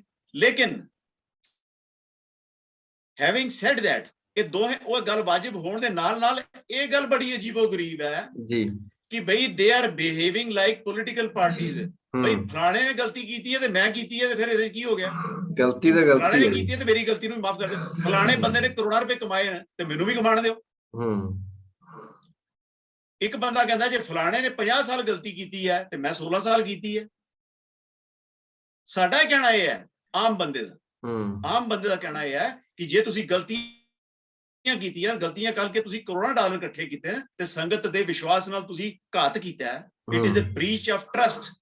ਕਿ ਸੰਗਤ ਸੋਚ ਰਹੀ ਸੀ ਕਿ ਤੁਸੀਂ ਸਿੱਖੀ ਦੱਸ ਰਹੇ ਹੋ, ਪਰ ਤੁਸੀਂ ਕਹਿੰਦੇ ਹੋ ਕਿ ਨਹੀਂ, ਅਸੀਂ ਸਿੱਖੀ ਨਹੀਂ ਸੀ ਦੱਸ ਰਹੇ, ਅਸੀਂ ਹਰਾਮਜ਼ਾਦਗੀ ਦੱਸ ਰਹੇ ਸੀ, ਅਸੀਂ ਹਰਾਮਜ਼ਾਦਗੀ ਕਰ ਰਹੇ ਸੀ। ਉਹ ਆਪਣੇ ਸ਼ਬਦ ਨੂੰ ਮੇਰੇ ਸ਼ਬਦ ਨਹੀਂ ਆਣੇ। ਸਰ ਕਿਤੇ ਆਪਾਂ ਹਸਪੀਟਲ ਚੋਂ ਕੋਈ ਡਾਕਟਰ ਦਵਾਈ ਗਲਤ ਦੇ ਦੇ ਤਾਂ ਉਹਦਾ ਲਾਇਸੈਂਸ ਕੈਂਸਲ ਹੁੰਦਾ ਹੈ, ਉਹਨੂੰ ਸਜ਼ਾ ਵੀ ਮਿਲਦੀ ਹੈ, ਉਹਦੇ ਸਾਰਾ ਕੁਝ ਉਹਦੇ ਖਿਲਾਫ ਜੋ ਕਾਨੂੰਨੀ ਕਾਰਵਾਈ ਹੁੰਦੀ ਹੈ ਉਹ ਹੁੰਦੀ ਹੈ। ਇਹਨਾਂ ਲੋਕਾਂ ਨੇ ਜੇ ਆਪਣੇ ਆਪ ਤੇ ਗਲਤੀ ਮੰਨ ਲਈ ਤਾਂ ਇਹਨਾਂ ਨੇ ਹਰਜਾਨਾ ਕੀ ਭੁਗਤਿਆ, ਸਜ਼ਾ ਕੀ ਮਿਲੀ ਇਹਨਾਂ ਲੋਕਾਂ ਨੂੰ? ਪਹਿਲਾਂ ਗੁੰਮਰਾਹ ਕਿਉਂ ਕੀਤਾ, ਫਿਰ ਬੇਈਮਾਨੀ ਕਰਕੇ ਫਿਰ ਫਿਰਦੇ ਆ। ਇਹੀ ਦੀ ਗੱਲ ਹੈ, ਇਹੀ ਤੇ ਗੱਲ ਹੈ ਕਿ ਦੇਖੋ ਨਾ ਹਿੰਗ ਲੱਗੀ ਨਾ ਫਟਕਰੀ ਤੇ ਰੰਗ ਚੌਖਾ। ਠੀਕ ਹੈ ਨਾ। ਆਪਣੇ ਵੱਲੋਂ ਕੁਛ ਨਹੀਂ ਗਿਆ, ਆਪਣੇ ਉੱਥੇ ਦੇ ਉੱਥੇ ਲੋਕਾਂ ਨੂੰ ਪੁਆੜਾ ਪਾਤਾ। अपना रंग चोखा है, अपना बिजनेस फर्स्ट क्लास है। और दूसरा तुसीं सवाल बड़ा इंपॉर्टेंट एक पूछिया सीगा कि डेमोक्रेसी दे विच दा बड़ा रौला पाया जाता कि डेमोक्रेसी, और सानू ये कहा जाता कि सानू अपने अपने स्थानक कानूनों के मुताबिक चलना चाहिए देश के। बिल्कुल करेक्ट गल है। अगर असीं सिटीजन हाँ तो सानू अपने देश का कानून मनना पेगा, कोई इतराज की गल नहीं है। लेकिन क्या कानून जिहड़ा जिसले गालां कड्ढण दी वारी आंदी है उसले कहंदे ने असीं कानून नूं नहीं देखना, उसले असीं गुरबाणी नूं देखना। गुरबाणी विच गालां कड्ढियां गईयां, बई किन्नू कड्ढियां गईयां? ਇਹ ਵੀ ਬੜੀ कह के किसी नु सर अपशब्द बोल के फोटोआं गल, चाहे कोई भी तेरे फोटोआं हरामजादा शब्द पूरी गुरबाणी पूरी गुरबाणी दे विच हरामजादा शब्द कढ के दिखा दिओ मैनूं जी, बई किसी नूं क्या होए, किसी पर्टिकुलर बंदे नूं क्या होए। ये पर्टिकुलर बंदे नूं ना लैके लिखदे ने बई फलाणे बंदे तो वड्डा हरामजादा असीं नहीं देखिया। इदां दे कमेंट्स कीते जांदे ने, इदां दी गुंडागर्दी कीती जांदी है। ठीक है ना, भाई कोई भी आदमी आम बोलेगा उन्होंने इदां दी गालां कट के चुप करा दो, डरा दो। ट्रोलिंग इस किस्म दा डर फैला दो सारे कि भाई इस तरह दा इदां दी गालां तुहानू फेस करनियां पैणगियां, बंदा डर के घर बैठ जाएगा। जी जी जी, और कई बैठ जांदे ने। ठीक है ना, दूसरी गल ये है कि भाई उत्थे ही आपां आ गए भी जिहड़े पैसे तुसीं फ्रॉड करके इकट्ठे कीते संगत को 50 साल तुहानू पता ही नहीं सी बई सिक्खी की है, ते तुसीं सारियां भेटां इकट्ठियां कीतियां। एक बंदा अपने शब्दां च कहंदा, खुद शब्द वरतदा मैं हरामजादगी कीती, ते जो कुछ कीता तुसीं फ्रॉड कीता, संगत नूं पैसे वापस दिओ, बिल्कुल दो, वापस दिओ ना। आम बंदे दे इशू नूं एड्रेस करो sir, don't behave like political parties. आपां ये ते पॉलिटिकल पार्टियां बन गईयां। ਆਪਾਂ ਥੋੜਾ ਜਿਹਾ ਅੱਗੇ ਵਧਦੇ ਆ। ਹੁਣ ਜਿਹੜੀ ਇਹ ਗੱਲ ਦੋ ਵਾਰੀ ਆ ਗਈ ਆ ਆਪਣੇ ਸਾਹਮਣੇ, ਇੱਕ ਤਾਂ ਭਾਈ ਰਣਜੀਤ ਸਿੰਘ ਹੁਣਾਂ ਨੇ ਕਹੀ ਆ, ਦੂਸਰੀ ਧੁੰਦਾ ਸਾਹਿਬ ਨੇ ਕਹੀ ਆ। ਉੱਥੇ ਜਦੋਂ ਧਰਮ ਦੀ ਗੱਲ ਆਉਂਦੀ ਆ ਨਾਲ ਦੀ ਨਾਲ ਪਖੰਡ ਵੀ ਨਾਲ ਜੁੜ ਜਾਂਦਾ ਵੀ ਪਖੰਡ ਸੀ ਤੇ ਇਸ ਕਰਕੇ ਧਰਮ ਨਹੀਂ ਚਲਾਇਆ ਗਿਆ, ਹਨਾ। ਮੈਂ ਜਿਹੜੇ ਲੋਕ ਨੇ ਹੁਣ ਸ਼ਰਧਾਲੂ ਉਹ ਵੀ ਕਹਿਣ ਲੱਗ, ਦੇਖੋ ਸੋਸ਼ਲ ਮੀਡੀਆ ਤੇ ਵੀ ਬੜਾ ਰੌਲਾ ਪੈਂਦਾ, ਨੌਜਵਾਨਾਂ ਨੂੰ ਬ੍ਰੇਨ ਵਾਸ਼ ਕਰਨ ਲਈ। ਇੱਕ ਪਾਸੇ ਲਿਖਣਗੇ ਵੀ ਧਰਮ ਕੀ ਆ, ਦੂਜੇ ਪਾਸੇ ਇਨਸਾਨੀਅਤ ਧਰਮ। ਤੁਸੀਂ ਕਿਹਨੂੰ ਮੰਨਦੇ ਹੋ, ਇਨਸਾਨੀਅਤ ਧਰਮ ਨੂੰ ਮੰਨਦੇ ਹੋ ਜਾਂ अपने धर्म ਨੂੰ ਮੰਨਦੇ ਹੋ ਨਾ। ਫਿਰ ਬਹੁਤੇ ਲੋਕ ਜਿਹੜੇ ਨੇ ਜਿਨ੍ਹਾਂ ਨੂੰ ਸਹੀ ਤਰੀਕੇ ਨਾਲ ਨੌਲੇਜ ਨਹੀਂ ਹੁੰਦੀ, ਉਹ ਫਿਰ ਇਨਸਾਨੀਅਤ ਧਰਮ ਥੱਲੇ ਕਮੈਂਟ ਕਰਨਗੇ ਵੀ ਸਾਡਾ ਧਰਮ ਇਨਸਾਨੀ ਹੈ ਜੇ ਅਸੀਂ ਇਨਸਾਨੀਅਤ ਨੂੰ ਪਿਆਰ ਕਰਦੇ ਹਾਂ। ਹੁਣ ਮੈਂ ਗੱਲ ਕਰਦਾ ਇੱਕ ਵੀ ਗੁਰੂ ਸਾਹਿਬ ਨੇ ਵੀ ਕਿੰਨੀਆਂ ਕੁਰਬਾਨੀਆਂ ਕੀਤੀਆਂ, ਕਿੰਨਾ ਕੁਛ ਆਪਣਾ ਇੱਥੇ ਲੋਕਾਂ ਦੇ ਵਾਸਤੇ ਕੀਤਾ, ਸੇਵਾ ਵੀ ਕੀਤੀ, ਜੰਗਾਂ ਵੀ ਲੜੀਆਂ, ਬਹੁਤ ਕੁਛ ਹੋਇਆ, ਹਨਾ। ਲੇਕਿਨ ਹੁਣ ਧਰਮ ਤੇ ਇਨਸਾਨੀ ਦੋ ਚੀਜ਼ਾਂ ਆ ਗਈਆਂ ਨੇ ਵੀ ਇਨਸਾਨੀ ਧਰਮ ਹੈ ਜਾਂ ਧਰਮ ਤੁਹਾਡਾ ਧਰਮ ਹੈ। ਹੁਣ ਆਪਾਂ ਅੱਜ ਦੇ ਸੰਦਰਭ ਦੇ ਵਿੱਚ, ਕਿਉਂਕਿ ਜਦੋਂ ਅੱਜ ਲੋਕ ਚੈਰਿਟੀ ਨੂੰ ਜ਼ਿਆਦਾ ਪ੍ਰੈਫਰ ਕਰਦੇ ਨੇ, ਇੱਕ ਦੂਜੇ ਦੀ ਹੈਲਪ ਕਰਨ ਨੂੰ ਬਹੁਤ ਤਰਜੀਹ ਦਿੰਦੇ ਨੇ, ਤਾਂ ਅਜਿਹੇ ਵਿੱਚ ਅਸੀਂ ਧਰਮ ਦੀਆਂ ਗੱਲਾਂ ਕਰਕੇ ਆਪਣੀ ਕੌਮ ਨੂੰ ਕਿੱਥੇ ਸਟੈਂਡ ਰੱਖ ਸਕਦੇ ਹਾਂ? ਦੇਖੋ ਗੱਲ ਸਾਰੇ ਇਹ ਹੈ ਕਿ ਗੱਲ ਪਿਛਲੀ ਵਾਰੀ ਵੀ ਰਿਪੀਟ ਕਰਨੀ ਪਏਗੀ ਕਿ ਇੱਕ ਬੰਦਾ ਕਹਿੰਦਾ ਜੀ ਇਨਸਾਨੀਅਤ ਜਿਹੜੀ ਹੈ ਉਹ ਧਰਮ ਹੈ। ਠੀਕ ਹੈ ਨਾ, ਹੁਣ ਇਨਸਾਨੀਅਤ ਕੀ ਹੈ ਇਹਦੇ ਬਾਰੇ ਵੱਖਰੇ ਪੁਆਇੰਟ ਆਫ ਵਿਊ ਜੀ। ਇਨਸਾਨੀਅਤ ਹੈ ਕੀ ਹੈ ਇਹਦੇ ਬਾਰੇ ਵੱਖਰੇ ਪੁਆਇੰਟ ਆਫ ਵਿਊ, ਤੇ ਵੱਖਰਾ ਪੁਆਇੰਟ ਆਫ ਵਿਊ ਜਿਸ ਬੰਦੇ ਨੇ ਦਿੱਤਾ ਉਹ ਉਹਦਾ ਮਤ, ਉਹਦਾ ਧਰਮ ਕਹਿਲਾਇਆ। ਕੁਝ ਗੱਲਾਂ ਉਹਨਾਂ ਵਿੱਚ ਸਾਂਝੀਆਂ ਵੀ ਸੀ, ਸਾਰੇ ਧਰਮਾਂ ਦੇ ਵੀ ਸਾਂਝੀਆਂ ਸੀ, ਸਾਰੇ ਮਤਾਂ ਦੇ ਵੀ ਸਾਂਝੀਆਂ ਸੀ, ਕੁਝ ਤੇ ਡਾਇਵਰਸ਼ਨ ਵੀ ਸੀ, ਕੁਝ ਤੇ ਮਤਭੇਦ ਵੀ ਸੀਗੇ। ਉਹਨਾਂ ਮਤਭੇਦ ਦੇ ਨਾਲ ਇੱਕ ਆਇਡੈਂਟੀਫਿਕੇਸ਼ਨ ਬਣ ਗਈ ਬਈ ਇਹ ਬੰਦਾ ਇਨਸਾਨੀਅਤ ਬਾਰੇ ਇਹ ਗੱਲ ਕਰ ਰਿਹਾ, ਇਹ ਬੰਦਾ ਇਨਸਾਨੀਅਤ ਬਾਰੇ ਇਹ ਗੱਲ ਕਰ ਰਿਹਾ, ਇਹ ਬੰਦਾ ਇਨਸਾਨੀਅਤ ਬਾਰੇ ਇਹ ਗੱਲ ਕਰ ਰਿਹਾ। ਇਹ ਇਹਦਾ ਮਤ ਹੈ, ਇਹ ਇਹਦਾ ਮਤ ਹੈ, ਇਹ ਇਹਦਾ ਮਤ ਹੈ, ਇਹ ਹਿੰਦੂ ਮਤ ਹੈ, ਇਹ ਸਿੱਖ ਮਤ ਹੈ, ਇਹ ਬੁੱਧ ਮਤ ਹੈ, ਇਹ ਈਸਾਈ ਮਤ ਹੈ ਜਾਂ ਇਹ ਇਸਲਾਮ ਹੈ। ਠੀਕ ਹੈ ਨਾ, ਸੋ ਇਹ ਇੱਕ ਆਇਡੈਂਟੀਫਿਕੇਸ਼ਨ ਹੋ ਗਈ। ਉਸ ਰੂਪ ਦੇ ਵਿੱਚ ਅਸੀਂ ਸਿੱਖ ਧਰਮ ਨੂੰ ਸਿੱਖ ਧਰਮ ਕਹਿੰਦੇ ਆ, ਹਿੰਦੂ ਧਰਮ ਨੂੰ ਹਿੰਦੂ ਧਰਮ ਕਹਿੰਦੇ ਆ। ਔਰ ਫਿਰ ਦੂਸਰਾ ਪੁਆਇੰਟ ਕਿ ਇੱਕ ਪਰਮਾਤਮਾ ਦੀ ਹੋਂਦ ਨੂੰ ਮੰਨਣ ਵਾਲੇ ਜਿਹੜੇ ਧਰਮ, ਜਿਹੜੇ ਵਿਚਾਰਧਾਰਾ, ਔਰ ਜਿਹੜੇ ਇਨਸਾਨ ਔਰ ਪਰਮਾਤਮਾ ਦੇ ਸੰਬੰਧ ਨੂੰ ਸਮਝਣ ਦੀ ਜਿਹੜੀ ਕੋਸ਼ਿਸ਼ ਹੈ ਇਨਸਾਨ ਦੀ, ਬਈ ਇਨਸਾਨ ਦੀ ਚੇਤਨਾ ਦਾ ਔਰ ਉਸ ਪਰਮ ਚੇਤਨਾ ਦਾ ਪਰਮਾਤਮਾ ਦਾ ਕੀ ਸੰਬੰਧ ਹੈ, ਇਹਦੇ ਬਾਰੇ ਵੱਖਰੇ ਆਈਡੀਏ ਜਿਹੜੇ ਆਏ, ਵੱਖਰੇ ਮਤ ਆਏ, ਤੇ ਉਸ ਬੇਸ ਦੇ ਉੱਪਰ ਕਿਹਾ ਗਿਆ ਕਿ ਇਹ ਹਿੰਦੂ ਮਤ ਹੈ, ਇਹ ਸਿੱਖ ਮਤ ਹੈ, ਇਹ ਉਹ ਮਤ ਹੈ, ਇਹ ਪਛਾਣਾਂ ਬਣੀਆਂ। ਠੀਕ ਹੈ ਨਾ, ਹੁਣ ਇਨਸਾਨੀਅਤ ਇੱਕ ਹੈ, ਇਹ ਆਪਣੀ ਜਗ੍ਹਾ ਦੇ ਵਿੱਚ, ਇਹਦੇ ਵਿੱਚ ਕੋਈ ਗੱਲ ਨਹੀਂ ਹੈ ਕਿ ਇਨਸਾਨੀਅਤ ਇੱਕ ਨਹੀਂ ਹੈ। ਇਨਸਾਨੀਅਤ ਇੱਕ ਹੈ, ਇਨਸਾਨ ਇੱਕ ਸਪੀਸ਼ੀਜ਼ ਹੈ, ਇੱਕ ਜਾਤ ਹੈ, ਠੀਕ ਹੈ ਨਾ। ਲੇਕਿਨ ਕਿਆ ਉਸ ਜਾਤ ਦੇ ਵਿੱਚ ਤੁਹਾਡੀ ਤੇ ਮੇਰੀ ਪਛਾਣ ਅਲੱਗ-ਅਲੱਗ ਨਹੀਂ ਹੈ? ਹੈ ਅਸੀਂ ਇਨਸਾਨ ਆ, ਪਰ ਸਮਾਜ ਦੀ ਔਰ ਸੰਸਾਰ ਦੀ ਕਾਰ ਨਹੀਂ ਤਦ ਤੱਕ ਚੱਲੇਗੀ ਜਦ ਤੱਕ ਤੁਹਾਡੀ ਤੇ ਮੇਰੀ ਪਛਾਣ ਵੱਖਰੀ ਨਹੀਂ ਐਸਟੈਬਲਿਸ਼ ਕੀ ਬਿਲਕੁਲ ਜਾਏਗੀ। क्या मैं अगर कत्ल वारत करके आना ते क्या पूरी इंसान जेडे ने ਉਹਦੇ ਪਾਸੇ ਚਾਰਜ ਕੀਤੇ ਜਾਂਦੇ ਕੋਰਟ ਦੇ ਵਿੱਚ? ਨਹੀਂ ਕੀਤੇ ਜਾਂਦੇ, ਕਿਉਂਕਿ ਮੇਰੀ ਇੱਕ ਆਇਡੈਂਟੀਟੀ ਹੈ, ਮੈਂ ਕ੍ਰਾਈਮ ਕੀਤਾ, ਤੁਸੀਂ ਨਹੀਂ ਕੀਤਾ। ਮੈਂ ਕਰਾਂਗਾ ਤੇ ਮੈਂ ਚਾਰਜ ਕੀਤਾ ਜਾਵਾਂਗਾ, ਤੁਸੀਂ ਥੋੜੀ ਕੀਤੇ ਜਾਓਗੇ, ਠੀਕ ਹੈ ਨਾ। ਉਹ ਇਹ ਇੱਕ ਸਮਾਜ ਦਾ, ਇਹ ਨਸਲੇ ਇਨਸਾਨੀ ਦਾ ਇੱਕ ਸਪੈਨ ਆਫ ਕੰਟਰੋਲ ਹੈ, ਸੰਸਕ੍ਰਿਤੀ ਦੇ ਲਿਹਾਜ਼ ਨਾਲ, ਭਾਸ਼ਾ ਦੇ ਲਿਹਾਜ਼ ਨਾਲ, ਔਰ ਰਿਲੀਜੀਅਸ ਆਈਡੀਆਜ਼ ਦੇ ਲਿਹਾਜ਼ ਨਾਲ, ਫਿਲਾਸਫੀਕਲ ਆਈਡੀਆਜ਼ ਦੇ ਲਿਹਾਜ਼ ਨਾਲ, ਕਿਸੇ ਕਿਸ ਵਿਚਾਰਧਾਰਾ ਉੱਪਰ ਚੱਲਨੇ। ਹੁਣ ਕਮਿਊਨਿਜ਼ਮ ਨੂੰ ਵੀ ਕਮਿਊਨਿਜ਼ਮ ਕਿਹਾ ਗਿਆ, ਜਿਹੜੇ ਕਿ ਧਰਮ ਨੂੰ ਮੰਨਦੇ ਨਹੀਂ ਸੀ, ਉਹਨੂੰ ਵੀ ਇੱਕ ਮਤ ਕਿਹਾ ਗਿਆ। ਔਰ ਫਿਰ ਇੱਥੋਂ ਤੱਕ ਗੱਲ ਪੁੱਜੀ ਬਈ ਕਮਿਊਨਿਸਟਾਂ ਦਾ ਵੀ ਇੱਕ ਧਰਮ ਹੈ ਕਿ ਰੱਬ ਨੂੰ ਨਾ ਮੰਨਣਾ। ਇਦਾਂ ਹੀ ਚਾਰ ਵਾਕ ਸਨ, ਇਦਾਂ ਹੀ ਚਾਰ ਵਾਕ ਦੇ ਬਾਰੇ ਆਰਗੂਮੈਂਟ ਹੈ ਕਿ ਚਾਰ ਵਾਕ ਦਾ ਕੀ ਮਤ ਹੈ, ਕਿ ਚਾਰ ਵਾਕ ਦਾ ਧਰਮ ਇਹ ਹੈ, ਮਤ ਮੀਨ ਧਰਮ ਇਹ ਹੈ ਕਿ ਰੱਬ ਨੂੰ ਨਹੀਂ ਮੰਨਣਾ। ਸੋ ਇਹ ਇੱਕ ਫਿਜ਼ੂਲ ਕਿਸਮ ਦੀ ਬਹਿਸ ਜਿਹੜੀ ਹੈ, ਜਮਾਰੀ ਜ਼ਿਆਦਾ ਉਹਨਾਂ ਲੋਕਾਂ ਦੇ ਉੱਪਰ ਹੈ ਕਿ ਜਿਹੜੇ ਧਰਮ ਦੇ ਨਾਂ ਤੇ ਪ੍ਰਚਾਰ ਕਰਦੇ, ਠੀਕ ਹੈ ਨਾ। ਜਦੋਂ ਆਰਟੀਕਲ ਧਾਰਾ 25 ਸਾੜੀ ਗਈ ਤੇ ਉਸਲੇ ਇਹ ਮਿਸ਼ਰੀ ਕਾਲਜ ਕਿੱਥੇ ਸੀਗੇ ਜਾਂ ਇਦਾਂ ਦੇ ਪ੍ਰਚਾਰਕ ਕਿੱਥੇ ਸੀਗੇ? ਇਹਨਾਂ ਨੇ ਉਸਲੇ ਵਿਰੋਧ ਕਿਉਂ ਨਹੀਂ ਕੀਤਾ ਵੀ ਧਾਰਾ 25 ਸਾੜਨ ਦਾ ਫਾਇਦਾ ਕੀ ਸੀ ਕਿ ਧਰਮ ਤੇ ਕੋਈ ਧਰਮ ਹੈ ਹੀ ਨਹੀਂ ਹੈ, ਤੇ ਤੁਸੀਂ ਕਿਉਂ ਤੁੱਲੇ ਹੋਏ ਡਿਕਲੇਅਰ ਕਰਾਉਣ ਵਾਸਤੇ ਕਿਸੇ ਕਿ ਧਰਮ ਹੀ ਧਰਮ ਹੈ? ਇਹ ਮੰਗ ਕਿਉਂ ਰੱਖ ਰਹੇ ਹੋ? ਬਿਲਕੁਲ ਠੀਕ ਹੈ ਨਾ। ਆਪ ਹੀ ਕਹਿਣਾ ਵੀ ਸਿੱਖ ਖਤਰੇ ਵਿੱਚ ਨੇ, ਸਿੱਖ ਧਰਮ ਖਤਰੇ 'ਚ ਹੈ, ਸਿੱਖ ਕੌਮ ਖਤਰੇ ਵਿੱਚ ਹੈ, ਆਪ ਹੀ ਕਹਿਣਾ ਕਿ ਸਿੱਖ ਕੋਈ ਧਰਮ ਹੀ ਨਹੀਂ ਹੈ। ਔਰ ਜਿੱਥੇ ਜੜ ਹੈ, ਜਿੱਥੇ ਕੌਮੀਅਤ ਦੀ ਗੱਲ ਹੈ, ਜਿੱਥੇ ਲੜਨ ਦੀ ਗੱਲ ਹੈ, ਉੱਥੇ ਨਹੀਂ ਜਾ ਕੇ ਕਹਿੰਦੇ ਪੰਜਾਬ ਦੇ ਵਿੱਚ ਕਹਿਣਾ ਹੈ ਜਾ ਕੇ।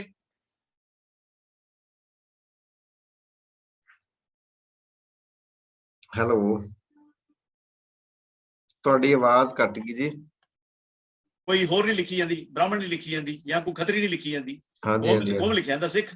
ਪੰਜਾਬ ਵਿੱਚ ਸਥਿਤੀ ਹੋਰ ਹੈ, ਪੰਜਾਬ ਤੋਂ ਬਾਹਰ ਸਥਿਤੀ ਹੋਰ ਹੈ, ਠੀਕ ਹੈ ਨਾ। ਸੋ ਪਛਾਣਾ ਆਪਣੀਆਂ ਪਛਾਣਾ ਬਣਾਈ ਦੀਆਂ ਨੇ ਇਹਨਾਂ ਨੇ, ਆਪਣੇ ਕਾਲਜ ਬਣਾਏ ਨੇ, ਰਜਿਸਟਰ ਕਰਵਾਏ ਨੇ, ਔਰ ਕਹਿੰਦੇ ਸਿੱਖ ਧਰਮ ਇੱਕ ਧਰਮ ਨਹੀਂ ਹੈ। ਔਰ ਜਵਾਬ ਕਿਹਨੂੰ ਦਿੱਤਾ ਜਾ ਰਿਹਾ? ਸਵਾਲ ਮੈਂ ਸਮਾਗਮ ਅਟੈਂਡ ਕੀਤੇ ਨੇ ਇੱਕ ਦੋ ਵਾਰੀ, ਕਈ ਵਾਰੀ ਪਰ ਚਾਂਸ ਮੈਨੂੰ ਪਾਸਟ ਦੀ ਗੱਲ ਹੈ ਕਿ ਮੈਂ ਇੱਕ ਦੋ ਵਾਰੀ ਸਮਾਗਮ ਅਟੈਂਡ ਕਰਨ ਦਾ ਮੈਨੂੰ ਮਿਲਿਆ ਮੌਕਾ। ਇਹ ਸਮਾਗਮ ਦੇ ਵਿੱਚ ਪਰਚੀਆਂ, ਕੁਐਸਚਨ ਆਪ ਲਿਖ ਕੇ ਬਣਦੇ ਨੇ ਕਿ ਕਿਹੜੇ ਬੱਚੇ ਨੇ ਕਿਹੜਾ ਸਵਾਲ ਪੁੱਛਣਾ। ਅੱਛਾ, ਇਹ ਕੁਐਸਚਨ ਵੀ ਬੱਚੀ ਨੂੰ ਆਪ ਦਿੱਤਾ ਗਿਆ, ਬਿਲਕੁਲ 100% ਆਈ ਐਮ ਸ਼ੋਰ। ਬੱਚੀ ਨੂੰ ਸਵਾਲ ਆਪ ਲਿਖ ਕੇ ਦਿੱਤਾ ਹੋਣਾ ਕਿਸੇ ਨੇ, ਤੇ ਬੱਚੀ ਨੂੰ ਖੜਾ ਕਰਕੇ ਸਵਾਲ ਪੁੱਛ ਲਿਆ। ਉਹ ਬਈ ਤੁਸੀਂ ਐਡੇ ਵੱਡੇ ਪ੍ਰਚਾਰਕ ਹੋ ਰਹੇ, ਬੱਚੀਆਂ ਨੂੰ ਖੜੇ ਕਰਦੇ ਹੋ ਸਵਾਲ ਸੰਜੀਦਾ ਪੁੱਛਣ।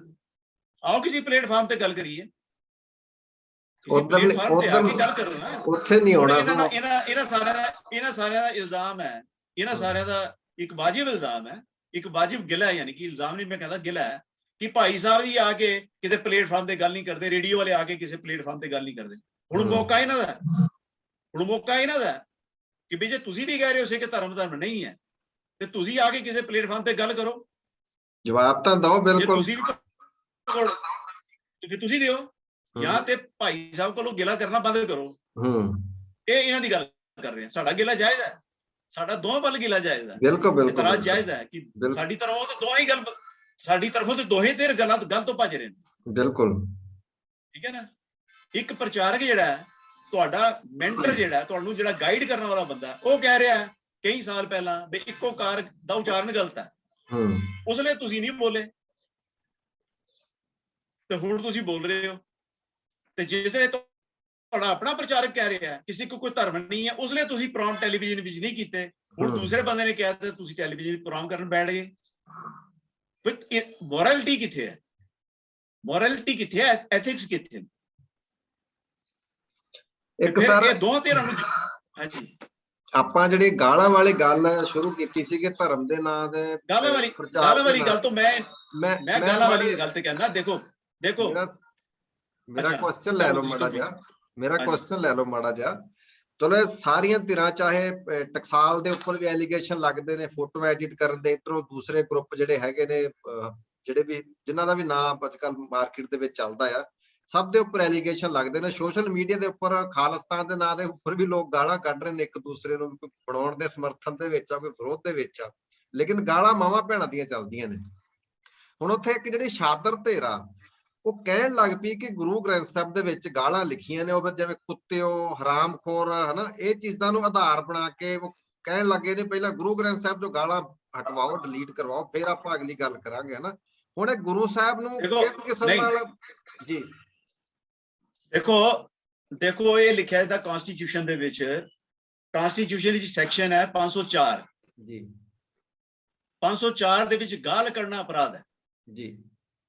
ਹੁਣ ਇਹ ਬੰਦੇ ਆਪ ਕਹਿ ਰਹੇ ਨੇ ਕਿ ਸਾਨੂੰ ਲੋਕਲ ਸਥਾਨਕ ਸੰਵਿਧਾਨ ਦੇਸ਼ਾਂ ਦੇ ਮੰਨਣੇ ਚਾਹੀਦੇ ਨੇ, ਤੇ ਫਿਰ 504 ਦੀ ਵਾਇਲੇਸ਼ਨ ਕਰ ਰਹੇ ਨੇ ਆਪ, ਔਰ ਕਿਹਦੀ ਆੜ ਚ ਕਰ ਰਹੇ ਨੇ? ਗੁਰੂ ਗ੍ਰੰਥ ਸਾਹਿਬ ਦੀ ਆੜ ਚ।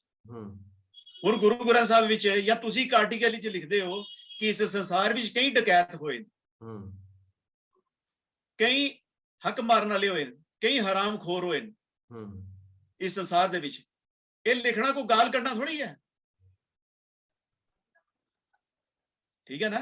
ਅਗਰ ਤੁਸੀਂ ਲਿਖਦੇ ਹੋ ਕਿ ਇਸ ਸਮਾਜ ਦੇ ਵਿੱਚ ਕਈ ਡਾਕੂ ਹੋਏ ਨੇ, ਕਈ ਹਰਾਮਖੋਰ ਹੋਏ ਨੇ, ਕਈ ਚੋਰ ਹੋਏ ਨੇ, ਇਹ ਰਿਐਲਿਟੀ ਹੈ। ਪਰ ਹੁਣ ਤੁਸੀਂ ਇਹਦਾ ਆੜ ਲੈ ਕੇ ਕਿਸੇ ਇੱਕ ਬੰਦੇ ਨੂੰ ਥੋੜੀ ਕਹਿ ਸਕਦੇ ਹੋ ਜਾ ਕੇ ਵੀ ਤੂੰ ਡਕੈਤ ਹੈ, ਜਾਂ ਤੂੰ ਹਰਾਮਖੋਰ ਹੈ, ਜਾਂ ਤੂੰ ਹਰਾਮਜ਼ਾਦਾ ਹੈ, ਜਾਂ ਤੂੰ ਕੰਜਰ ਹੈ। ਤੇ ਜੇ ਕਹਿ ਸਕਦੇ ਨੇ ਤੇ ਇਹਦਾ ਮਤਲਬ ਹੈ ਡੈਮੋਕ੍ਰੈਟਿਕ ਕਾਨੂੰਨ ਨੂੰ ਨਹੀਂ ਮੰਨਦੇ, ਤੇ ਫਿਰ ਡੈਮੋਕ੍ਰੇਸੀ ਦੀ ਦੁਹਾਈ ਕਾਹਦੀ ਦਿੰਦੇ? ਮੈਂ ਤਾਂ ਤੁਹਾਨੂੰ ਇਲਾਜ ਵੀ ਦੱਸਣਾ, ਇੱਕ ਮੇਰਾ ਸੁਝਾਅ ਹੈ, ਦਰਸ਼ਕ ਨੋਟ ਕਰਨ ਔਰ ਜ਼ਿੰਮੇਦਾਰ ਸੰਸਥਾਵਾਂ ਨੋਟ ਕਰਨ, ਜਿਨ੍ਹਾਂ ਨੂੰ ਇਹ ਕੰਮ ਕਰਨਾ ਚਾਹੀਦਾ। ਇਹ ਠੱਲ ਪਾਣੀ ਚਾਹੀਦੀ ਹੈ ਕਿਉਂਕਿ ਸਾਡਾ ਅਕਸ ਖਰਾਬ ਹੋ ਰਿਹਾ। ਦੇਖੋ ਜਿਹੜੇ ਬੰਦੇ ਕੁਝ ਵਿਦੇਸ਼ਾਂ ਜਾ ਕੇ ਇਦਾਂ ਦੀਆਂ ਹਰਕਤਾਂ ਕਰ ਰਹੇ ਨੇ ਜੀ, ਗਾਲੀ ਗਲੋਚ ਇਦਾਂ ਦਾ ਕਰ ਰਹੇ ਨੇ, ਉਹਨਾਂ ਬੰਦਿਆਂ ਦੇ ਖਿਲਾਫ ਇੱਥੇ ਇੰਡੀਆ ਦੇ ਵਿੱਚ ਗਾਲੀ ਗਲੋਚ ਦੇ ਖਿਲਾਫ ਕਨਸਟੀਟਿਊਸ਼ਨਲ ਕਾਰਵਾਈ ਹੋਣੀ ਚਾਹੀਦੀ ਹੈ, ਕਾਨੂੰਨੀ ਕਾਰਵਾਈ, ਮਾਰਕਟਾਈ ਨਹੀਂ, ਕਾਨੂੰਨੀ ਕਾਰਵਾਈ। ਕਾਨੂੰਨੀ ਕਾਰਵਾਈ ਦੇ ਖਿਲਾਫ ਉਹਨਾਂ ਦੇ ਇੱਥੇ ਲੱਗਣੇ ਚਾਹੀਦੇ ਪਰਚੇ, 504 ਸੈਕਸ਼ਨ ਆਈਪੀਸੀ ਦੇ ਤਹਿਤ ਪਰਚੇ ਲੱਗਣੇ ਚਾਹੀਦੇ ਨੇ। ਜਿਹੜੇ 8-10 ਗਾਲਾਂ ਕੱਢਣ ਵਾਲਿਆਂ ਦੇ ਖਿਲਾਫ ਪਰਚੇ ਲੱਗਣਗੇ ਤੇ ਉਹ ਆਣਗੇ ਜਿਹੜੇ ਆਪਣੇ ਘਰਾਂ ਵਾਲਿਆਂ ਨੂੰ ਇੱਥੇ ਮਿਲਣ ਇੰਡੀਆ ਵਿੱਚ, ਉਸ ਵੇਲੇ ਪਤਾ ਚੱਲੇਗਾ ਕਿੰਨੇ 20-100 ਹੁੰਦੇ ਨੇ। ਜਾਂ ਤਾਂ ਮਾਫੀਨਾਮੇ ਲਿਖ ਕੇ ਜਾਣਗੇ ਵਾਪਸ, ਤੋਬਾ ਕੰਨ ਪਕੜ ਕੇ ਹੱਥ ਲਿਖ ਕੇ ਪੋਸਟਾਂ ਵਾਪਸ ਲੈ ਕੇ ਜਾਣਗੇ ਵਾਪਸ, ਜਿੱਦਾਂ ਇੱਕ ਐਗਜ਼ਾਮਪਲ ਵੀ ਹੈ।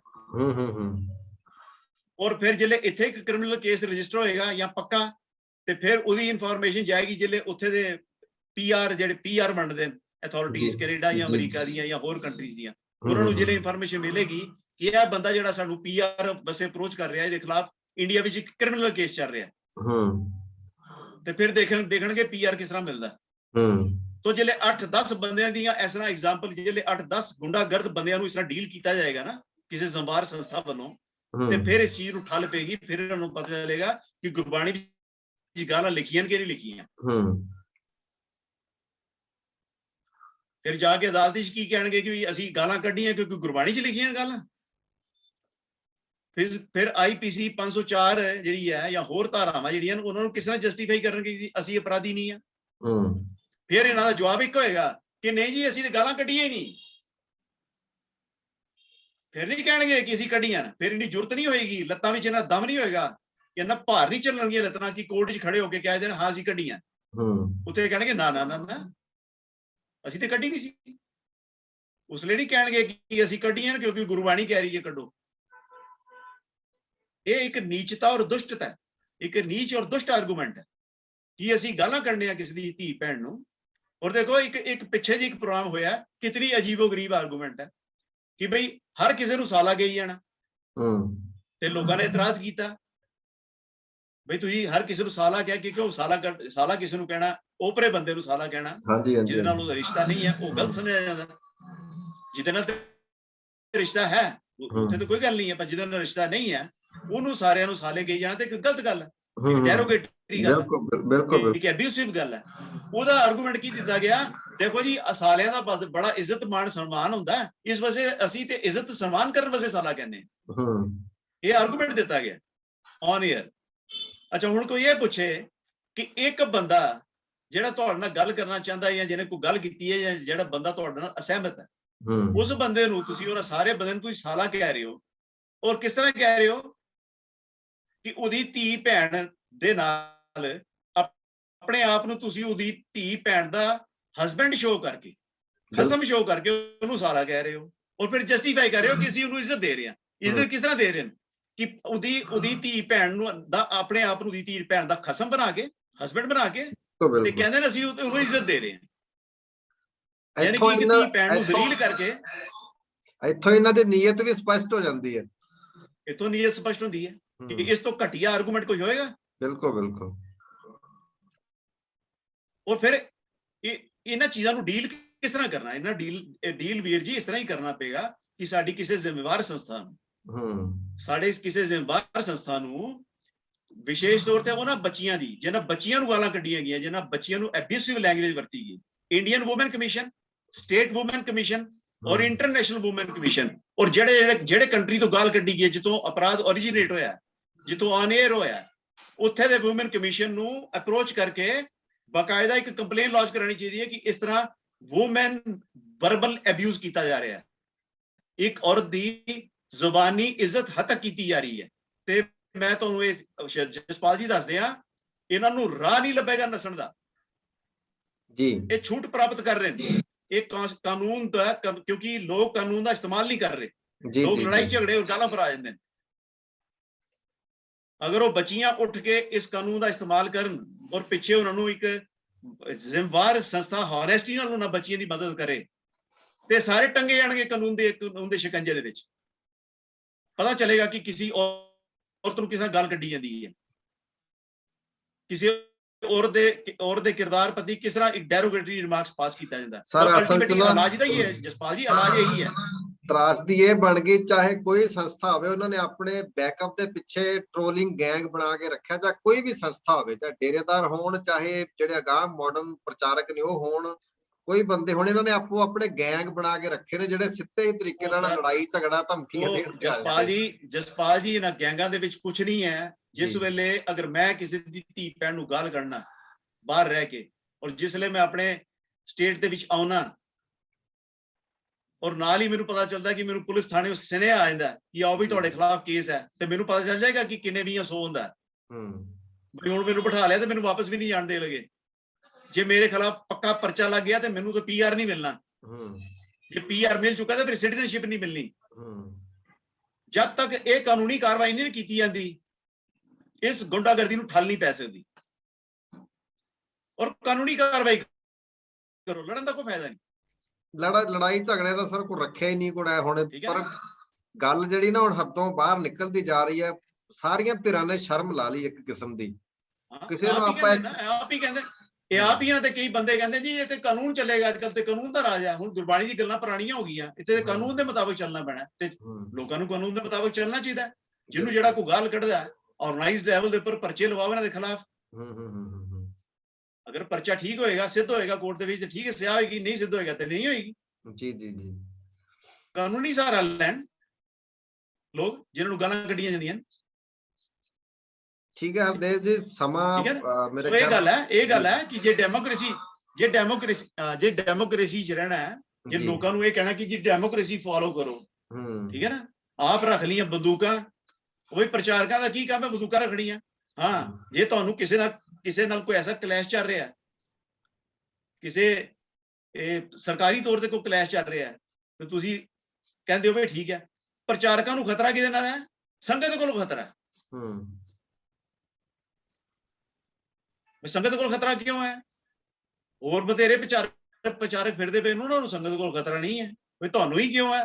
2-4 ਬੰਦਿਆਂ ਨੂੰ, ਕਿਉਂਕਿ ਤੁਸੀਂ ਪੁੱਟ ਚੁੱਕੀ ਹੈ। ਤੁਸੀਂ ਪ੍ਰੋਵੋਕ ਕਰਦੇ ਹੋ, ਇਨਸਾਈਟਮੈਂਟ ਕਰਦੇ ਹੋ। ਇਨਸਾਈਟਮੈਂਟ ਦੇ ਖਿਲਾਫ ਕਾਨੂੰਨ ਹੈ ਜੀ, ਠੀਕ ਹੈ। ਸੋ ਇਹ ਗੱਲ ਹੈ ਕਿ ਬਈ ਇਹ ਜਿਹੜਾ ਡਬਲ ਸਟੈਂਡਰਡ ਹੈ ਨਾ, ਇਹ ਡਬਲ ਸਟੈਂਡਰਡ ਨਹੀਂ ਚੱਲਣਾ। ਇਹ ਜਿਨ੍ਹਾਂ ਨੇ ਗੱਲਾਂ ਕੀਤੀਆਂ ਨੇ ਵੀ ਸਿੱਖ ਧਰਮ ਨਹੀਂ ਹੈ, ਉਹ ਨਹੀਂ ਹੈ। ਵਿਚਾਰ ਲਈ ਤੇ ਅੱਗੇ ਆਣ, ਨਹੀਂ ਆਉਣਗੇ ਸਰਕਾਰ ਦੇ ਪਰ ਵਿਚਾਰ ਲਈ ਅੱਗੇ ਆਣਾ। ਸਿੱਖ ਧਰਮ ਨਹੀਂ ਹੈ, ਵਿਚਾਰ ਲਈ ਅੱਗੇ ਆਣਾ, ਹਿੰਮਤ ਦਿਖਾਣ, ਆਣ ਅੱਗੇ। ਇੱਕ ਜਿਹੜੀ ਪਿਛਲੀ ਵਾਰ ਇੱਕ ਓੰਕਾਰ ਤੇ ਵਿੱਚ ਡਬਲ ਸਟੈਂਡਰਡ ਨਹੀਂ ਚੱਲਣਾ। ਮੈਂ ਕਿਹਾ ਜਿਹੜੀ ਇੱਕ ਓੰਕਾਰ ਦੇ ਉੱਪਰ ਡਿਸਕਸ਼ਨ ਕੀਤੀ ਜਾਂ ਤੁਸੀਂ ਜੋ ਆਰਗੂਮੈਂਟਸ ਪੇਸ਼ ਕੀਤੇ ਸੀ, ਉਹਦੇ ਸੰਬੰਧ 'ਚ ਵੀ ਕਈ ਚੀਜ਼ਾਂ ਸਾਹਮਣੇ ਆ ਰਹੀਆਂ ਨੇ।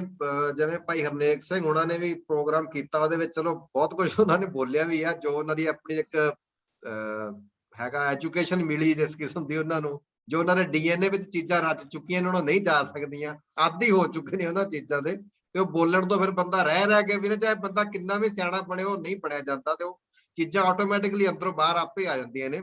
ਸੋ ਉਹ ਆਪਾਂ ਉਹਨੂੰ ਅਵੋਇਡ ਕਰਕੇ ਗੱਲ ਕਰਦੇ ਵੀ ਉਹਨਾਂ ਨੇ ਕਈ ਚੀਜ਼ਾਂ ਕਹੀ, ਜਿਵੇਂ ਕਿਤੇ ਨਾਮ ਲਿਖਿਆ ਹੋਵੇ, ਜੇ ਮੰਨ ਲਓ ਤੁਹਾਡਾ ਹੀ ਨਾਮ ਲਿਆ ਸੀ ਹਰਦੇਵ ਸਿੰਘ, ਉੱਤੇ ਅੰਡਰਸਕੋਰ ਜਾਂ ਸਲੈਸ਼ ਪਿਆ, ਉਹ ਥੋੜੀ ਪੜਿਆ ਜਾਂਦਾ ਆ। ਤਾਂ ਹੁਣ ਇੱਕ ਓਂਕਾਰ ਉਹਨਾਂ ਦਾ ਇਹ ਵੀ ਕਹਿਣਾ ਸੀ ਵੀ ਇੱਕ ਓਂਕਾਰ ਪੁਰਾਣੀਆਂ ਬੀੜਾਂ ਦੇ ਵਿੱਚ ਲਿਖਣ ਦਾ ਇੱਕ ਪੈਟਰਨ ਸੀ, ਉਹਨੂੰ ਜਿਹੜੀ ਮਾਤਰਾ ਆਪਾਂ ਘਟਾ ਦਿੰਦੇ ਹਾਂ। ਦੇਖੋ ਸਰ, ਦੇਖੋ ਕੀ ਹੈ, ਇਹ ਕਹਿੰਦੇ ਨਾ ਬਈ ਜਿਹੜੀ ਪੜ੍ਹਾਈ ਹੁੰਦੀ ਹੈ ਨਾ, ਪੜ੍ਹਾਈ ਜੀ, ਉਹ ਭਾਈ ਸਾਹਿਬ ਨੇ ਵੀ ਕਿਹਾ ਕਿ ਬਈ ਸਕੂਲ ਹੀ ਜਿਹੜੇ ਨੇ ਜ਼ਿੰਦਗੀ ਸਵਾਰ ਸਕਦੇ ਨੇ, ਤੇ ਸਕੂਲੀ ਪੜ੍ਹਾਈ ਦਾ ਵੀ ਇੱਕ ਜਿਹੜਾ ਉਹ ਵੀ ਇੱਕ ਮਹੱਤਵ ਹੁੰਦਾ। ਉਹ ਠੀਕ ਕਿਹਾ, ਬੇਸ਼ੱਕ ਕੋਈ ਸਕੂਲ ਗਿਆ ਜਾਂ ਨਹੀਂ ਪੜ੍ਹਿਆ, ਉਹ ਵੱਖਰੀ ਗੱਲ ਹੈ। ਹੁਣ ਚੱਕਰ ਕੀ ਹੈ, ਇੱਕ ਚੀਜ਼ ਹੁੰਦੀ ਹੈ ਬੜੀ ਇੰਪੋਰਟੈਂਟ ਕਾਨੂੰਨ ਦੇ ਵਿੱਚ, ਉਹਨੂੰ ਕਹਿੰਦੇ ਨੇ ਕਿ ਕਿਸੇ ਦਾ ਨੇਮ ਐਂਡ ਸਟਾਈਲ। ਜੀ, ਮੰਨ ਲਓ ਕੋਈ ਫਰਮ ਹੈ, ਤੁਸੀਂ ਖੋਲੀ ਫਰਮ, ਜੀ, ਤੁਸੀਂ ਉਹਦਾ ਇੱਕ ਨਾਮ ਰੱਖੋਗੇ ਫਰਮ ਦਾ, ਜੀ ਜੀ, ਤੁਸੀਂ ਨਾਮ ਰੱਖ ਦਿੱਤਾ SS ਐਂਟਰਪ੍ਰਾਈਜ਼ਸ, S.S ਐਂਟਰਪ੍ਰਾਈਜ਼ਸ, ਜੀ ਜੀ ਜੀ, ਤੁਹਾਡਾ ਕੱਲ ਨੂੰ ਕੋਰਟ ਵਿੱਚ ਝਗੜਾ ਹੋ ਗਿਆ, ਤੁਹਾਨੂੰ S.S ਐਂਟਰਪ੍ਰਾਈਜ਼ਸ ਉੱਥੇ ਲਿਖਣਾ ਪੈਣਾ। ਜੀ ਜੀ ਜੀ, ਠੀਕ ਹੈ ਨਾ। ਹੁਣ ਮੇਰੇ ਵੀ ਇੱਕ ਫਰਮ ਹੈ, ਸਪੋਜ਼ ਕਰੋ ਉਹਦਾ ਨਾਮ ਹੈ SS ਐਂਟਰਪ੍ਰਾਈਜ਼ਸ, ਤੇ ਮੈਂ ਕੀ ਲਿਖਿਆ ਉਹਦਾ ਸਪੈਲਿੰਗ ESS ਐਂਟਰਪ੍ਰਾਈਜ਼ਸ। ਹੁਣ ਉਚਾਰਨ ਵਿੱਚ ਦੋਨੋਂ SS ਐਂਟਰਪ੍ਰਾਈਜ਼ਸ ਨੇ, ਜੀ ਜੀ ਜੀ, ਲੇਕਿਨ ਨੇਮ ਐਂਡ ਸਟਾਈਲ ਵਿੱਚ ਦੋਨੋਂ ਡਿਫਰੈਂਟ ਨੇ। ਜੀ, ਇੱਕ ਸਿਰਫ SS ਨਾਲ ਲਿਖਿਆ ਗਿਆ ਜੀ, ਇੱਕ ESS ਨਾਲ ਲਿਖਿਆ ਗਿਆ, ESS.ESS। ਜੀ ਜੀ, so there is a big difference between two, name and style। ਜੀ, ਠੀਕ ਹੈ ਨਾ। ਹੁਣ ਜਿਸ ਨੂੰ ਨੇਮ ਐਂਡ ਸਟਾਈਲ ਦੀ ਇਸ ਕਾਨੂੰਨੀ ਪਰਿਭਾਸ਼ਾ ਦਾ ਪਤਾ ਹੀ ਨਹੀਂ ਹੈ, ਤੇ ਉਹ ਫਿਰ ਇਸ ਤਰ੍ਹਾਂ ਹੀ ਗੱਲ ਕਰੇਗਾ ਨਾ। ਜੀ, ਉਹ ਇੱਥੋਂ ਤੱਕ ਤਿਲਕ ਗਏ ਕਿ ਹੁਣ ਔਰ ਇਹਦੇ ਪਾਤਾ ਇੱਕ ਪੁਆੜਾ ਹੋਣ ਵਾਸਤੇ, ਹੁਣ ਉਹ ਤੋਂ ਮੁਨਕਰ ਹੋ ਗਏ ਕਿ ਉਹ ਹੀ ਕਿਸੇ ਨੇ ਨਕਲੀ ਲਗਾਇਆ। ਪਹਿਲੇ ਤਾਂ ਕਹਿੰਦੇ ਸੀ ਕਾਰ ਐਵੇਂ ਕਿਸੇ ਨੇ ਖਿੱਚ ਦਿੱਤੀ, ਉਹ ਤੇ ਸਟਾਈਲ ਹੈ ਲਿਖਣ ਦਾ, ਹੁਣ ਕਹਿੰਦੇ ਨਹੀਂ, ਉਹ ਹੋਣਾ ਹੀ ਨਹੀਂ, ਉਹ ਹੀ ਗਲਤ ਹੈ, ਸਿਰਫ ਇੱਕ ਸੀ। ਹੁਣ ਇੱਕ ਨਾਲ ਅਗਰ ਸਾ ਲਿਖ ਦਈਏ, ਸੱਸਾ ਲਿਖ ਦਈਏ, ਤੇ ਇੱਕ ਸੱਸਾ ਪੜਨਾ ਪਏਗਾ। ਜੀ ਜੀ ਜੀ, ਠੀਕ ਹੈ ਨਾ। ਇੱਕ ਨਾਲ ਜਿਹੜੇ ਊੜਾ ਲੱਗ ਗਿਆ ਤੇ ਇੱਕ ਊੜਾ ਪੜਨਾ ਪਏਗਾ, ਕਿਉਂਕਿ ਉਹ ਕਿਸੇ ਲਿਪੀ ਦਾ ਸ਼ਬਦ ਹੀ ਨਹੀਂ ਹੈ, ਪੰਜਾਬੀ ਲਿਪੀ ਦਾ ਸ਼ਬਦ ਉਹ ਤੇ ਹੈ ਨਹੀਂ ਹੈ। ਹਾਂ, ਲਫ਼ਜ਼ ਲਿਖਣ ਦੇ ਵਿੱਚ ਨਿਰੰਤਰਤਾ ਦੇ ਵਿੱਚ ਯੂਜ਼ ਹੁੰਦਾ, ਕੱਲੇ ਤੌਰ ਉੱਪਰ ਜਿੱਲੇ ਕਿਤੇ ਊੜਾ ਯੂਜ਼ ਹੋਏਗਾ, ਉਹ ਊੜਾ ਪੜਿਆ ਜਾਏਗਾ, ਊੜਾ ਹੀ ਪੜਿਆ ਜਾਏਗਾ, ਉਹ ਨਹੀਂ ਪੜਿਆ ਜਾਏਗਾ, ਨਹੀਂ ਪੜਿਆ ਜਾਏਗਾ। ਇਹ ਤੇ ਵਿਆਕਰਨ ਦਾ ਨਿਯਮ ਹੈ, ਤੇ ਉਹ ਕਹਿ ਰਹੇ ਨੇ ਵਿਆਕਰਨ ਦੀ ਧੱਜੀਆਂ ਉਡਾ ਰਹੇ ਨੇ, ਧੱਜੀਆਂ ਆਪ ਉਡਾ ਰਹੇ ਨੇ, ਕਹਿੰਦੇ ਸਾਨੂੰ ਕਿ ਵਿਆਕਰਨ ਦੀ ਐਸੀ ਤੈਸੀ ਇਹ ਕਰ ਰਹੇ ਨੇ, ਇਲਜ਼ਾਮ ਸਾਡੇ ਤੇ ਲਾ ਰਹੇ ਨੇ। ਜੀ ਜੀ ਜੀ, ਸੋ ਇਹ ਹੈ ਕਿ ਜਿਨ੍ਹਾਂ ਦੇ ਪੱਲੇ ਐਵੇਂ ਹੀ ਵੇਗ ਗੱਲਾਂ ਨਾ, ਔਰ ਇੱਕ ਸਾਈਡਡ ਬੈਠ ਕੇ ਗੱਲਾਂ ਕਰਨੀਆਂ, ਉਹ ਵੱਖਰੀਆਂ ਹੁੰਦੀਆਂ ਨੇ। ਕਮੈਂਟ ਬੰਦ ਕਰਕੇ ਸਾਰਾ ਕੁਝ ਕਰਕੇ ਫਿਰ ਕਹਿਣਾ ਵੀ ਅਸੀਂ ਬਹੁਤ ਐਡਵਾਂਸ ਆ ਤੇ ਸਾਰਾ ਕੁਝ ਚੜ੍ਹਦੀ ਕਲਾ 'ਚ ਜਾ ਰਿਹਾ। ਚਲੋ ਜੋ ਵੀ ਇਹਨਾਂ ਦਾ ਸਿਸਟਮ। ਸਰ ਟਾਈਮ ਹੋ ਗਿਆ ਕਾਫੀ, ਜੇ ਕੁਝ ਤੁਸੀਂ ਹੋਰ ਅਖੀਰ 'ਚ ਲਾਸਟਲੀ ਕਹਿਣਾ ਤਾਂ ਆਪਾਂ ਕੋਈ ਗੱਲ ਨਹੀਂ।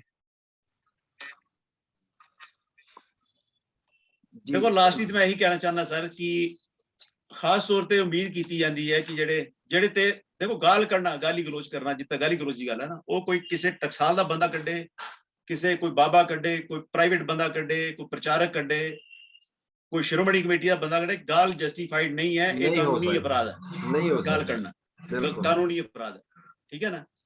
ਤੇ ਦੂਸਰੀ ਗੱਲ ਇਹ ਹੈ ਕਿ ਜਿਸ ਵੇਲੇ ਤੁਸੀਂ ਇਹ ਕਹਿੰਦੇ ਹੋ ਕਿ ਸਿੱਖਾਂ ਦੀ ਇੱਕ ਵਿਲੱਖਣ ਪਛਾਣ ਹੈ, ਗੁਰੂ ਸਾਹਿਬ ਨੇ ਸਾਨੂੰ ਵਿਲੱਖਣ ਪਛਾਣ ਦਿੱਤੀ, ਗੁਰੂ ਸਾਹਿਬ ਨੇ ਸਾਨੂੰ ਇੱਕ ਵੱਖਰਾ ਪੰਥ ਚਲਾਇਆ, ਗੁਰੂ ਸਾਹਿਬ ਨੇ ਇੱਕ ਧਰਮ ਚਲਾਇਆ, ਤੇ ਨਾਲ ਹੀ ਕੁਝ ਪ੍ਰਚਾਰਕ ਤੁਹਾਡੇ ਇਹ ਕਹਿ ਰਹੇ ਨੇ ਕਿ ਗੁਰੂ ਸਾਹਿਬ ਨੇ ਕੋਈ ਧਰਮ ਹੀ ਨਹੀਂ ਚਲਾਇਆ, ਤੇ ਫਿਰ ਨਾਲ ਹੀ ਤੁਸੀਂ ਨਾਨਕ ਸ਼ਾਹੀ ਕੈਲੰਡਰ ਦਾ, ਪੂਰੇਵਾਲ ਜੀ ਦੇ ਕੈਲੰਡਰ ਦਾ ਝੰਡਾ ਚੁੱਕ ਕੇ ਲੜੀ ਜਾ ਰਹੇ ਹੋ। ਉਹ ਜੀ ਇਹ ਨਾ ਹੋਇਆ ਤੇ ਅਸੀਂ ਤਬਾਹ ਹੋ ਜਾਾਂਗੇ, ਇਹ ਨਾ ਹੋਇਆ ਸਾਡਾ ਧਰਮ ਨਹੀਂ ਬਚੇਗਾ। ਧਾਰਾ 25 ਤੁਸੀਂ ਅਸਮਾਨ ਸਿਰ ਤੇ ਚੁੱਕ ਕੇ ਰੱਖਿਆ, ਧਾਰਾ 25 ਸਾਨੂੰ ਹਿੰਦੂ ਡਿਕਲੇਅਰ ਕਰਦੀ ਹੈ, ਧਾਰਾ 25 ਹਿੰਦੂ ਡਿਕਲੇਅਰ ਕਰਦੀ ਹੈ, ਅਸੀਂ ਤੇ ਵੱਖਰੇ ਹਾਂ, ਅਸੀਂ ਤੇ ਵੱਖਰਾ ਧਰਮ ਹੈ। ਉਧਰੋਂ ਤੁਹਾਡੇ ਕੁਝ ਪ੍ਰਚਾਰਕ ਕਹਿ ਰਹੇ ਨੇ ਕਿ ਧਰਮ ਹੀ ਨਹੀਂ ਹੈ, ਤੇ ਇੱਕ ਪੁਆਇੰਟ ਆਫ ਟਾਈਮ ਤੇ ਤੁਸੀਂ ਬੋਲਦੇ ਨਹੀਂ। ਉਹੀ ਗੱਲ ਕਿ ਜਿਹੜੇ ਦੂਸਰੇ ਨੇ ਬੋਲ ਲਈ ਤੇ ਤੁਸੀਂ ਅਸਮਾਨ ਸਿਰ ਤੇ ਚੁੱਕ ਲਿਆ, ਤੇ ਜਿਹੜੇ ਦੋਹਾਂ ਨੇ ਅਸਮਾਨ ਸਿਰ ਤੇ ਚੁੱਕ ਲਿਆ ਤੇ ਅਸੀਂ ਤੇ ਦੋਹਾਂ ਨੂੰ ਕਹਿੰਦੇ ਆ ਵੀ ਵਿਚਾਰ ਦੇ ਸਾਹਮਣੇ ਆਓ। ਸਹੀ ਗੱਲ ਹੈ ਜੀ, ਹੋਣੀ ਚਾਹੀਦੀ ਹੈ। ਗਿਆਨੀ ਕੇਵਲ ਸਿੰਘ ਜੀ ਤੇ ਪੰਥਕ ਤਾਲਮੇਲ ਸੰਗਠਨ ਦੇ ਕਨਵੀਨਰ ਨੇ, ਉਹ ਜਥੇਦਾਰ ਵੀ ਰਹੇ ਨੇ, ਉਹ ਜ਼ਰਾ ਆਪਣੇ ਸਟੇਟਮੈਂਟ ਆ ਕੇ ਦੇਣ ਨਾ ਸਾਹਮਣੇ। ਬਿਲਕੁਲ। ਕਿ ਮੇਰੇ ਸੰਗਠਨ ਦੇ ਜਿਹੜੇ ਪ੍ਰਚਾਰਕ ਨੇ, ਤਾਲਮੇਲ ਸੰਗਠਨ ਜਿਹਨੂੰ ਅਸੀਂ ਕਹਿੰਦੇ ਆ, ਉਹਦੇ ਪ੍ਰਚਾਰਕ, ਸਟਾਰ ਪ੍ਰਚਾਰਕ ਇਦਾਂ ਦੀਆਂ ਗੱਲਾਂ ਕਰ ਰਹੇ ਨੇ ਤੇ ਕੀ ਕਰ ਰਹੇ ਨੇ? ਜੇ ਕਰ ਰਹੇ ਨੇ ਤੇ ਸਾਹਮਣੇ ਬਹਿ ਕੇ ਵਿਚਾਰ ਕਰਨ, ਫਿਰ ਭਜਣਾ ਕਾਹਦਾ? ਉਹ ਸਰ ਜਿਵੇਂ ਨਹੀਂ ਹੁੰਦਾ ਕਿ ਕਰਪਟ, ਚਾਹੇ ਕੋਈ ਬਿਊਰੋਕ੍ਰੇਸੀ ਚਾਹੇ ਪੁਲਿਸ ਸਿਸਟਮ ਦੇ ਵਿੱਚ ਵੀ ਕਰਪਸ਼ਨ ਜਦੋਂ ਕੋਈ ਹੁੰਦੀ ਤਾਂ ਫਿਰ ਆਪਣੇ ਬੰਦੇ ਨੂੰ ਬਚਾਉਣ ਦੀ ਵੀ ਕੋਸ਼ਿਸ਼ ਕੀਤੀ ਜਾਂਦੀ ਆ। ਸੋ ਪਤਾ ਤਾਂ ਹੁੰਦਾ ਵੀ ਗਲਤੀ ਕੀਤੀ ਹੈ, ਲੇਕਿਨ ਉਹ ਪਰਦਾ ਵੀ ਪਾਉਣਾ ਹੁੰਦਾ ਆ। ਤਾਂ ਆਪੋ ਆਪਣੇ ਗਰੁੱਪ ਦੇ ਉੱਪਰ ਗਲਤੀਆਂ ਦੇ ਉੱਪਰ ਪਰਦਾ ਪਾਉਣ ਦੀ ਕੋਸ਼ਿਸ਼ ਫਿਰ ਕਰ ਰਹੀਆਂ ਨੇ ਦੋਵੇਂ ਧਿਰਾਂ ਜਦੋਂ ਕੋਈ ਗਲਤੀ ਕਰ ਲੈਂਦਾ ਆ। ਸੋ ਸੰਗਤ ਨੂੰ ਚਾਹੀਦਾ, ਹਾਲਾਂਕਿ ਇੱਕ ਵੱਡੇ ਪ੍ਰਚਾਰਕ ਨਾਲ ਮੈਂ ਜਦੋਂ ਗੱਲ ਕੀਤੀ ਸੀ ਪਿੱਛੇ ਜੇ ਵੀ ਚਲੋ ਤੁਸੀਂ ਆਪਣੀ ਗੱਲ ਕਰਨੀ ਹੈ ਤੇ ਦੂਸਰੇ ਭਾਈ ਸਾਹਿਬ ਨੇ ਕੰਪੀਟੈਂਟ ਨੇ ਤੁਹਾਡੇ ਨੇ ਆਪਣੀ ਗੱਲ ਕਰਨੀ, ਆਪਾਂ ਸਾਹਮਣੇ ਬਹਿ ਗੱਲ ਕਰਾਂਗੇ, ਫੈਸਲਾ ਸੰਗਤ ਕਰ ਲੇਗੀ। ਤਾਂ ਉਹਨਾਂ ਦਾ ਜਵਾਬ ਪਤਾ ਕੀ ਸੀ? ਕਿ ਕਿਹੜੀ ਸੰਗਤ? ਸੰਗਤ ਮਰ ਗਈ, ਇੱਥੇ ਕੋਈ ਸੰਗਤ ਨਹੀਂ ਰਹਿ ਗਈ। ਠੀਕ ਹੈ ਜੀ, ਬੜਾ ਰੂਡਲੀ ਫੋਨ ਤੇ ਮੈਨੂੰ ਬੋਲੇ। ਤੇ ਹੁਣ ਤੇ ਪੈਸੇ ਉਸੇ ਲੈਣੇ ਨੇ। ਸੰਗਤ ਫਿਰ ਮੁਰਦਿਆਂ ਕੋਲੋਂ ਤੁਸੀਂ ਪੈਸੇ ਲੈ ਰਹੇ ਹੋ, ਕਦ ਲਈ ਲੈਂਦੇ ਹੋ ਤੁਸੀਂ? ਸ਼ਰਮ ਹੈ ਹੀ ਨਹੀਂ ਇਹਨਾਂ ਲੋਕਾਂ ਨੂੰ। ਇਦੋਂ ਚੰਗਾ ਤੁਸੀਂ ਸ਼ਮਸ਼ਾਨ ਘਾਟ ਤੇ ਮੁਰਦੇ ਫੂਕਣ ਬਹਿ ਜਾਓ। ਘੱਟੋ ਘੱਟ ਤੁਹਾਡਾ ਕੋਈ ਜੋ ਤੁਸੀਂ ਕਹਿੰਦੇ ਹੋ ਉਹ ਤਾਂ ਤੁਹਾਡੀ ਗੱਲ ਪੂਰੀ ਹੋ ਜਾਏ ਨਾ, ਵੀ ਅਸੀਂ ਜਿਉਂਦੇ ਬੰਦਿਆਂ ਕੋਲੋਂ ਪੈਸੇ ਨਹੀਂ ਖਾਂਦੇ, ਮੁਰਦਿਆਂ ਕੋਲੋਂ ਖਾਂਦੇ ਆ। ਮਤਲਬ ਖਾਣ ਪੀਣ ਜਦੋਂ ਮਿਲਦਾ ਰਹੇ ਫਿਰ ਠੀਕ ਨੇ, ਤੇ ਜੇ ਉਦਾਂ ਕੋਈ ਜ਼ਿੰਮੇਵਾਰੀ ਚੁੱਕਣ ਦੀ ਗੱਲ ਆ ਜਾਏ ਫਿਰ ਕਹਿਣਾ ਵੀ ਅਸੀਂ ਗੱਲ ਨਹੀਂ ਕਰ ਸਕਦੇ। ਤਾਂ ਇਹ ਇਹਨਾਂ ਦੇ ਆਪਾ ਵਿਰੋਧੀ ਦਲੀਲਾਂ ਨੇ ਬੜਾ। ਮੇਰੀ ਇਹੀ ਲਾਸਟਲੀ ਇਹੀ ਬੇਨਤੀ ਹੈ ਕਿ ਆਮ ਬੰਦੇ ਦੇ ਸਵਾਲਾਂ ਨੂੰ ਐਡਰੈਸ ਕਰੋ ਜੀ। ਇੱਕ ਦੂਜੇ ਵਿੱਚ ਤੁਸੀਂ ਸਾਰੇ ਇੱਕ ਹਾਂ ਵਿੱਚ ਨੰਗੇ ਆ ਰਹੇ ਹੋ ਨਜ਼ਰ। ਜੀ ਜੀ ਜੀ, ਆਮ ਬੰਦੇ ਨਾਲ ਗੱਲ ਕਰੋ, ਆਮ ਬੰਦੇ ਦੇ ਸਵਾਲਾਂ ਦਾ ਜਵਾਬ ਦਿਓ। ਬਿਲਕੁਲ। ਇਹ ਇੱਕ ਬੰਦਾ ਕਹਿੰਦਾ ਜੀ ਤੁਸੀਂ ਇਹ ਕਿਹਾ, ਉਹ ਕਹਿੰਦਾ ਜੀ ਸਵਾਮੀ ਤੂੰ ਵੀ ਨੰਗਾ ਹੈ, ਤੂੰ ਇਹ ਕਿਹਾ। ਇੱਕ ਬੰਦਾ ਕਹਿੰਦਾ ਤੂੰ ਪੈਸੇ ਇਕੱਠੇ ਕੀਤੇ, ਦੂਜਾ ਕਹਿੰਦਾ ਤੂੰ ਵੀ ਨੰਗਾ ਹੈ, ਤੂੰ ਪੈਸੇ ਇਕੱਠੇ ਕੀਤੇ। ਇਹਨਾਂ ਦਾ ਆਪਸ ਵਿੱਚ ਕੋਈ ਹੱਲ ਹੀ ਨਹੀਂ ਹੋਣਾ ਮਸਲਾ। ਬਿਲਕੁਲ ਬਿਲਕੁਲ ਬਿਲਕੁਲ, ਠੀਕ ਹੈ ਨਾ, ਕਿਉਂਕਿ ਗੱਲਾਂ ਤੇ ਠੀਕ ਹੀ ਦੋਵਾਂ ਧਿਰਾਂ ਕੋਲ ਇੱਕ ਦੂਜੇ ਦੇ ਖਿਲਾਫ ਬੋਲਣ ਨੂੰ ਬਹੁਤ ਕੁਛ ਆ। ਦੋਵਾਂ ਕੋਲ ਪਰ ਇੱਕ ਚੀਜ਼ ਹੈ ਕਿ ਇੱਕ ਬੰਦਾ ਜਿਹੜਾ ਆਪ ਮੰਨ ਹੀ ਚੁੱਕਾ ਜੀ ਸੰਗਤ ਦੀ ਕਚਹਿਰੀ ਵਿੱਚ, ਜੀ ਇੱਕ ਪ੍ਰਚਾਰਕ ਆਪ ਮੰਨ ਚੁੱਕਾ ਹੈ ਕਿ ਮੈਂ ਜੋ ਕੁਝ ਇਕੱਠਾ ਕੀਤਾ ਹੈ ਇਹ ਸਾਰਾ ਹਰਾਮਜ਼ਾਦਗੀ ਸੀ ਮੇਰੀ, ਮੈਂ ਹਰਾਮਜ਼ਾਦਗੀ ਕਰਦਾ ਰਿਹਾ। ਅਗਰ ਉਹ ਇੱਕ ਬਾਲੇ ਜੁਰਮ ਕਰ ਚੁੱਕਾ ਹੈ ਫਿਰ ਇੱਕ ਬਾਲੇ ਜੁਰਮ ਦੇ ਵਿੱਚ ਪੈਸਾ ਫਿਰ ਵਾਪਸ ਦੇਣਾ ਚਾਹੀਦਾ ਨਾ। ਬਿਲਕੁਲ ਦੇਣਾ ਚਾਹੀਦਾ। ਹਾਂਜੀ ਹਾਂਜੀ, ਕਿਸੇ ਆਰਗੇਨਾਈਜ਼ਡ ਸੰਗਤ ਦੇ ਬੰਦੇ ਨੂੰ। ਔਰ ਇੱਕ ਚੀਜ਼ ਮੈਂ ਦੇਖੋ ਨੋਟ ਕਰੋ ਜੀ ਕਿ ਸ਼ਿਰੋਮਣੀ ਕਮੇਟੀ ਦੀਆਂ ਗਲਤੀਆਂ ਨੇ ਸਾਨੂੰ ਪਹੁੰਚਾਇਆ ਇੱਥੇ ਤੱਕ। ਜੀ ਜੀ ਜੀ, ਮਿਸ਼ਨਰੀ ਕਾਲਜ ਦੇ ਕੁਝ ਮਿਸ਼ਨਰੀਆਂ ਦੀ ਗਲਤੀਆਂ ਨੇ ਸਾਨੂੰ ਪਹੁੰਚਾਇਆ ਇੱਥੇ ਤੱਕ ਜੀ, ਠੀਕ ਹੈ ਨਾ। ਲੇਕਿਨ ਮਿਸ਼ਨਰੀ ਜਿਸ ਤਰ੍ਹਾਂ ਸਰਕਾਰ ਦੇ ਵਿੱਚ ਕੋਈ ਵੀ ਪ੍ਰਧਾਨ ਮੰਤਰੀ, ਕੋਈ ਵੀ ਮੰਤਰੀ, ਕੋਈ ਵੀ ਆਫੀਸਰ ਇਹ ਨਹੀਂ ਕਹਿ ਸਕਦਾ ਕਿ ਜਿਹੜਾ ਸਰਕਾਰੀ ਪੈਸਾ ਉਹ ਮੇਰਾ ਜਾਂ ਉਹਦਾ ਯੂਜ਼ ਨਹੀਂ ਕਰ ਸਕਦਾ, ਉਹ ਪਬਲਿਕ ਮਨੀ ਗਿਣੀ ਜਾਂਦੀ ਹੈ। ਸ਼ਿਰੋਮਣੀ ਕਮੇਟੀ ਕੰਟਰੋਲ ਗੁਰਦੁਆਰਿਆਂ ਵਿੱਚ ਜਿਤਨੀ ਵੀ ਮਨੀ ਆਉਂਦੀ ਹੈ ਉਹਦਾ ਕੋਈ ਗਲਤ ਇਸਤੇਮਾਲ ਭਾਵੇਂ ਕਰ ਲਵੇ, ਜਿਸ ਤਰ੍ਹਾਂ ਕਿ ਰਾਜਨੀਤਿਕ ਲੋਕ ਕਰਦੇ ਨੇ, ਲੇਕਿਨ ਟੈਕਨੀਕਲੀ ਉਹ ਸਾਰਾ ਪੈਸਾ ਪਬਲਿਕ ਮਨੀ ਹੈ। ਬਿਲਕੁਲ ਬਿਲਕੁਲ, ਜਿਸ ਤਰ੍ਹਾਂ ਟੈਕਨੀਕਲੀ ਗਵਰਨਮੈਂਟ ਦਾ ਸਾਰਾ ਪੈਸਾ, ਗਵਰਨਮੈਂਟ ਟ੍ਰੇਰੀ ਵਿੱਚ ਜਮਾ ਪੈਸਾ ਟੈਕਨੀਕਲੀ ਪਬਲਿਕ ਮਨੀ ਹੁੰਦਾ। ਬਿਲਕੁਲ ਬਿਲਕੁਲ ਬਿਲਕੁਲ, ਸ਼ਿਰੋਮਣੀ ਕਮੇਟੀ ਦੇ ਵਿੱਚ ਜਿੰਨਾ ਵੀ ਪੈਸਾ ਆਉਂਦਾ ਟੈਕਨੀਕਲੀ ਦੈਟ ਬਿਲੋਂਗਸ ਟੂ ਸੰਗਤ, ਟੈਕਨੀਕਲੀ ਪਬਲਿਕ ਮਨੀ ਹੈ, ਸੰਗਤ ਦੀ, ਸਿੱਖ ਪਬਲਿਕ ਮਨੀ। ਜੀ ਜੀ ਜੀ ਜੀ, ਠੀਕ ਹੈ ਨਾ। ਉਹਦੇ ਸਕੂਲ ਵੀ ਚਲਾ ਰਹੇ ਨੇ ਜੀ, ਉਹਦੇ ਵਿੱਚੋਂ ਉਹ ਕੁਝ ਪੋਰਸ਼ਨ ਗਲਤ ਵੀ ਇਸਤੇਮਾਲ ਕਰਦੇ ਹੋਣੇ ਨੇ, ਲੇਕਿਨ ਕੁਝ ਉੱਥੇ ਹੈ ਜਿਸ ਤਰ੍ਹਾਂ ਆਮ ਸਰਕਾਰਾਂ ਦੇ ਨਿਜ਼ਾਮਾਂ ਚ ਬਿਲਕੁਲ ਚੱਲ ਰਿਹਾ। ਐਜੂਕੇਸ਼ਨ ਦੀ ਇਹ ਗੱਲ ਬਿਲਕੁਲ ਨਹੀਂ ਕਰਦੇ। ਕਿਉਂ ਨਹੀਂ ਕਰਦੇ? ਕਿਉਂਕਿ ਇਹਨਾਂ ਨੇ 70 ਸਾਲ ਆਪਣੀ ਸੰਸਥਾਵਾਂ ਚਲਾ ਕੇ ਸਿੱਖਾਂ ਨੂੰ ਇੱਕ ਵੀ ਕਾਲਜ ਸਮਰਪਿਤ ਨਹੀਂ ਕੀਤਾ ਐਜੂਕੇਸ਼ਨ ਦਾ। ਸਿੱਖਾਂ ਨੂੰ, ਕੌਮ ਨੂੰ ਸਮਰਪਿਤ ਨਹੀਂ ਕੀਤਾ। ਸ਼ਿਰੋਮਣੀ ਕਮੇਟੀ ਦੇ ਜਿੰਨੇ ਵੀ ਕਾਲਜਿਸ, ਜਿੰਨੇ ਵੀ ਮੈਡੀਕਲ ਕਾਲਜਿਸ ਚੱਲ ਰਹੇ, ਜਿੰਨੇ ਵੀ ਸਕੂਲ ਚੱਲ ਰਹੇ ਨੇ, ਉਹ ਸਾਰੇ ਕੌਮ ਦੀ ਪ੍ਰਾਪਰਟੀ। ਕਿਆ ਇਹਨਾਂ ਵੱਲੋਂ ਚਲਾਇਆ ਕੋਈ ਸਕੂਲ ਕੌਮ ਦੀ ਪ੍ਰਾਪਰਟੀ ਬਣਿਆ ਅੱਜ ਤੱਕ? 70 ਸਾਲ ਤੇ ਇਹਨਾਂ ਨੂੰ ਵੀ ਹੋ ਗਏ, 60 ਸਾਲ, 50 ਸਾਲ, 30 ਸਾਲ, 20 ਸਾਲ। ਕੋਈ ਦਿੱਤਾ ਇਹਨਾਂ ਨੇ ਕੌਮ ਨੂੰ ਇੱਕ ਸਕੂਲ ਕੌਮ ਦੇ ਨਾਂ, ਜਿਹੜੀ ਕੌਮ ਦੀ ਪ੍ਰਾਪਰਟੀ ਹੋਏ? ਨਹੀਂ। ਉਹ ਜੀ ਕਹਿੰਦੇ ਨੇ ਐਜੂਕੇਸ਼ਨ ਪੜ੍ਹਨੀ, ਐਜੂਕੇਸ਼ਨ ਠੀਕ ਕਰੇਗੀ, ਬ੍ਰਹਮ ਗਿਆਨੀ ਉੱਥੋਂ ਪੈਦਾ ਹੋਣਗੇ। ਗੁਰੂ ਨਾਨਕ ਦੇਵ ਜੀ ਕਹਿੰਦੇ ਧਰਮ ਨਹੀਂ ਸੀ ਚਲਾਉਣਾ ਚਾਹੁੰਦੇ, ਤੇ ਗੁਰੂ ਨਾਨਕ ਦੇਵ ਜੀ ਕੀ ਕਰਨਾ ਚਾਹੁੰਦੇ ਸੀ? ਗੁਰਮਤਿ ਗਿਆਨ ਮਿਸ਼ਨਰੀ ਕਾਲਜ ਖੋਲ ਕੇ ਗਏ ਸੀ ਗੁਰੂ ਨਾਨਕ ਦੇਵ ਜੀ। ਹਾਂਜੀ ਹਾਂਜੀ, ਉਹ ਕੀ ਕਰਕੇ ਗਏ ਸੀ ਜੇ ਕੁਝ ਨਹੀਂ ਕਰਨਾ ਚਾਹੁੰਦੇ? ਆਪ ਸਰ ਇਹਨਾਂ ਦੇ ਕੋਲ ਕਿਸੇ ਦੇ ਪੱਲੇ ਕੱਖ ਨਹੀਂ, ਔਰ ਜੋ ਗੁਰੂ ਸਾਹਿਬ ਨੇ ਇੰਨਾ ਕੁਛ ਕਰਤਾ ਤੇ ਉਹਨਾਂ ਦੇ ਕਰਨੀ ਦੇ ਉੱਪਰ ਵੀ ਉਹਨਾਂ ਦੇ ਜਿਹੜੇ एहसान कीते ने साडे उपर, उन्हां दे उपर भी किंतु परंतु खड़े कर रहे ने दिन रात। आप दे कोल इन्हां दे कोल कख नहीं हैगा दिखाउण नूं। देखो इन्हां कॉलेजेस दे विच इन्हां कॉलेजेस दे कुछ प्रचारकां नूं मैं जानना जिहड़े बड़े संजीदा, मैं अगे भी गल कह चुका, और सीखण दी तलब रखते हैं, लेकिन खामोश जी। खामोश क्यों न? तुसीं रीजन समझ सकते हो क्यों खामोश ने, ठीक है ना? क्योंकि वो लाइमलाइट विच भी घट न इस वास्ते, क्योंकि वो शायद उतने लैवल ते नहीं जाके थल्ले जा गए जिस लैवल ते जाके ये सारा तमाशा खड़ा जिहड़ा कीता जांदा। बिल्कुल बिल्कुल बिल्कुल। उन्हां प्रचारकां नूं सोचना चाहिए, ये इंटरनल जिहड़ी मैनेजमेंट है उन्होंने सोचना चाहिए कि असी साडियां गलत साडियां लाइयां जड़ां जिहड़ियां ने प्रफुल्लित हो रही हैं। जब तक जड़ां नूं एड्रेस नहीं करते, जब तक चैनल जिहड़े ने इस गल उपर एक वन साइडेड जब तक एटीट्यूड अडॉप्ट करके रखणगे, वन साइडेड, जिले वो आप अपने कैटेगरी दे या अपने साथी लोगों दियां लाइयां जड़ां नूं एड्रेस नहीं करते, तद तक इंसाफ नहीं हो सकता, नहीं हो एंकरशिप ना। बिल्कुल ठीक है ना? क्योंकि इस तबके को उम्मीद की जाती है कि ये रूढ़ीवादी चीजों तो, ये डेरेवादी चीजों तो हट के कोई नवी गल दसणगे, कोई अच्छी गल दसणगे, ओरिजिनल गल सामने लियाणगे। यही तबका जब नवी गल दे जोर दे विच अपने म्यार तो अपने डिग चुका, अपने प्रचारक म्यार तो, तो फिर की गारंटी है कि जो कुछ सिखा रहे हैं कि उन्हां नाल समाज अच्छा बनेगा? बिल्कुल सही गल है। इन्हां दे सिखाए बंदे गालां कट रहे हैं, जे इन्हां दे सिखाए बंदे गुंडागर्दी कर रहे हैं, बुरशागर्दी कर रहे हैं, गालां कट रहे हैं, फिर इन्हां नूं सोचना चाहिए ना कि साडे प्रचार च गलती होई कित्थे है। ਅਸੀਂ ਤੇ ਚੰਗੇ ਸਿੱਖ ਪੈਦਾ ਨਹੀਂ ਕੀਤੇ, ਅਸੀਂ ਤੇ ਗੁੰਡੇ ਪੈਦਾ ਕਰ ਬੈਠੇ ਹਾਂ, ਅਸੀਂ ਤੇ ਬੁਰਸ਼ਾਗਰਦ ਪੈਦਾ ਕਰ ਬੈਠੇ ਹਾਂ, ਜਿਹੜੇ ਅੱਜ ਸਾਨੂੰ ਵੀ ਗਾਲਾਂ ਕੱਢ ਰਹੇ ਨੇ ਤੇ ਸਾਰੀ ਜਨਤਾ ਨੂੰ ਵੀ ਗਾਲਾਂ ਕੱਢ ਰਹੇ ਨੇ। ਇਹਨਾਂ ਨੂੰ ਆਪਣਾ ਸਿਲੇਬਸ ਰਿਵਾਈਜ਼ ਕਰਨਾ ਪਏਗਾ, ਆਪਣੇ ਤੌਰ ਤਰੀਕੇ ਬਦਲਨੇ ਪੈਣਗੇ। ਜੇ ਸਿਲੇਬਸ 'ਚ ਸਰ ਗਾਲਾਂ ਲਿਖੀਆਂ ਹੋਣ ਤਾਂ, ਮੈਂ ਕਿਹਾ ਜੇ ਸਿਲੇਬਸ 'ਚ ਗਾਲਾਂ ਲਿਖੀਆਂ ਹੋਣ ਤਾਂ ਫਿਰ ਚੇਂਜ ਕਰਨਾ ਔਖਾ ਨਾ। ਨਹੀਂ, ਸਿਲੇਬਸ ਵਿੱਚ ਤੇ ਨਹੀਂ ਲਿਖੀਆਂ ਹੋਣਗੀਆਂ ਵੀਰ ਜੀ। ਇੱਕ ਗੱਲ ਇਹ ਹੈ ਕਿ ਝੂਠੇ ਬਹੁਤ ਨੇ जी। झूठे बहुत ने। तुहानू एक छोटी जाते मैं एग्जांपल दे देना। तुहानू पता है कि जो न्यूजीलैंड अटैक वाली गल हुई ते असीं एक प्रोग्राम कीता सीगा जी, और ਉਹਦੇ ਵਿੱਚ मैं गल कही सी कि कई बारी कोई क्राइम कमिट हुंदा जिले ਉਹਦੀ सजा ते मिलनी है, क्योंकि क्राइम है, किसी दे ऊपर जानलेवा अटैक करना तो क्राइम है, ਉਹਦੀ सजा मिलनी है। बिल्कुल कानून दी दृष्टिकोण दे मुताबिक वो क्राइम है, बिल्कुल। लेकिन कई बारी पब्लिक दी दृष्टि विच वो क्राइम ਜਿਹੜਾ ਉਹਨੂੰ ਦੂਸਰੇ ਅੰਦਾਜ਼ ਨਾਲ ਲਿਆ ਜਾਂਦਾ है। भगत सिंह ਦੀ एग्जांपल ਦਿੱਤੀ ਸੀ कि भगत सिंह कानून की निगाह दे विच ते कातिल सी, अपराध सी कानूनी निगाह दे विच, लेकिन इंडियन समाज दा दृष्टिकोण कहंदा सी कि नहीं ये साडा शहीद है, अज भी कहंदा। हां जी हां जी हां जी, ठीक है ना। ते ओदे विच असीं गल ये कही सी कि भई ये जेहड़े सारे सर्कमस्टांसिस बने जिन्हां कारण ये घटना वापरी है, ओदे विच जिले कोर्ट फैसला करेगी ते ओदे विच मिटिगेटिंग फैक्टर्स होणगे, ਉਹਨੂੰ ਕੰਸੀਡਰ ਕਰੇਗੀ ਕੋਰਟ। ਮਿਸਾਲ ਦੇ ਤੌਰ ਤੇ ਜਿਸਲੇ ਰੇਡੀਓ ਨੂੰ ਉਹ ਜਿਹੜੇ ਆਪਣੇ ਸੀਗੇ ਦੋ ਭਾਈਆਂ ਦੇ ਮਸਲੇ ਦੇ ਵਿੱਚ, ਗ੍ਰੰਥੀਆਂ ਦੇ ਮਸਲੇ ਵਿੱਚ ਜਿਹੜੇ ਸਜ਼ਾ ਲੱਗੀ, ਜੁਰਮਾਨਾ ਲੱਗਾ, ਤੇ ਉਹਦੇ ਵਿੱਚ ਜੁਰਮਾਨਾ ਜ਼ਿਆਦਾ ਬਣਦਾ ਸੀ ਜੀ, ਲੇਕਿਨ ਫੈਸਲੇ ਵਿੱਚ ਲਿਖਿਆ ਗਿਆ ਮਿਟੀਗੇਟਿੰਗ ਫੈਕਟਰਸ ਜਿਹੜੇ ਅਪਲਾਈ ਕੀਤੇ ਗਏ, ਉਹਦੇ ਵਿੱਚ ਜੱਜ ਨੇ ਲਿਖਿਆ ਕਿ ਜੁਰਮਾਨਾ ਬਣਦਾ ਤੇ ਜ਼ਿਆਦਾ, ਲੇਕਿਨ ਜ਼ਿਆਦਾ ਜੁਰਮਾਨਾ ਸ਼ਾਇਦ ਇਹਨਾਂ ਦੀ ਕੈਪੈਸਿਟੀ 'ਚ ਨਹੀਂ ਹੋਏਗਾ ਦੇਣਾ, ਤੇ ਉਹ ਮਿਟੀਗੇਟਿੰਗ ਫੈਕਟਰ ਲਗਾ ਕੇ ਜੁਰਮਾਨਾ ਪਰ ਆਫੈਂਸ ਘਟਾ ਦਿੱਤਾ ਗਿਆ।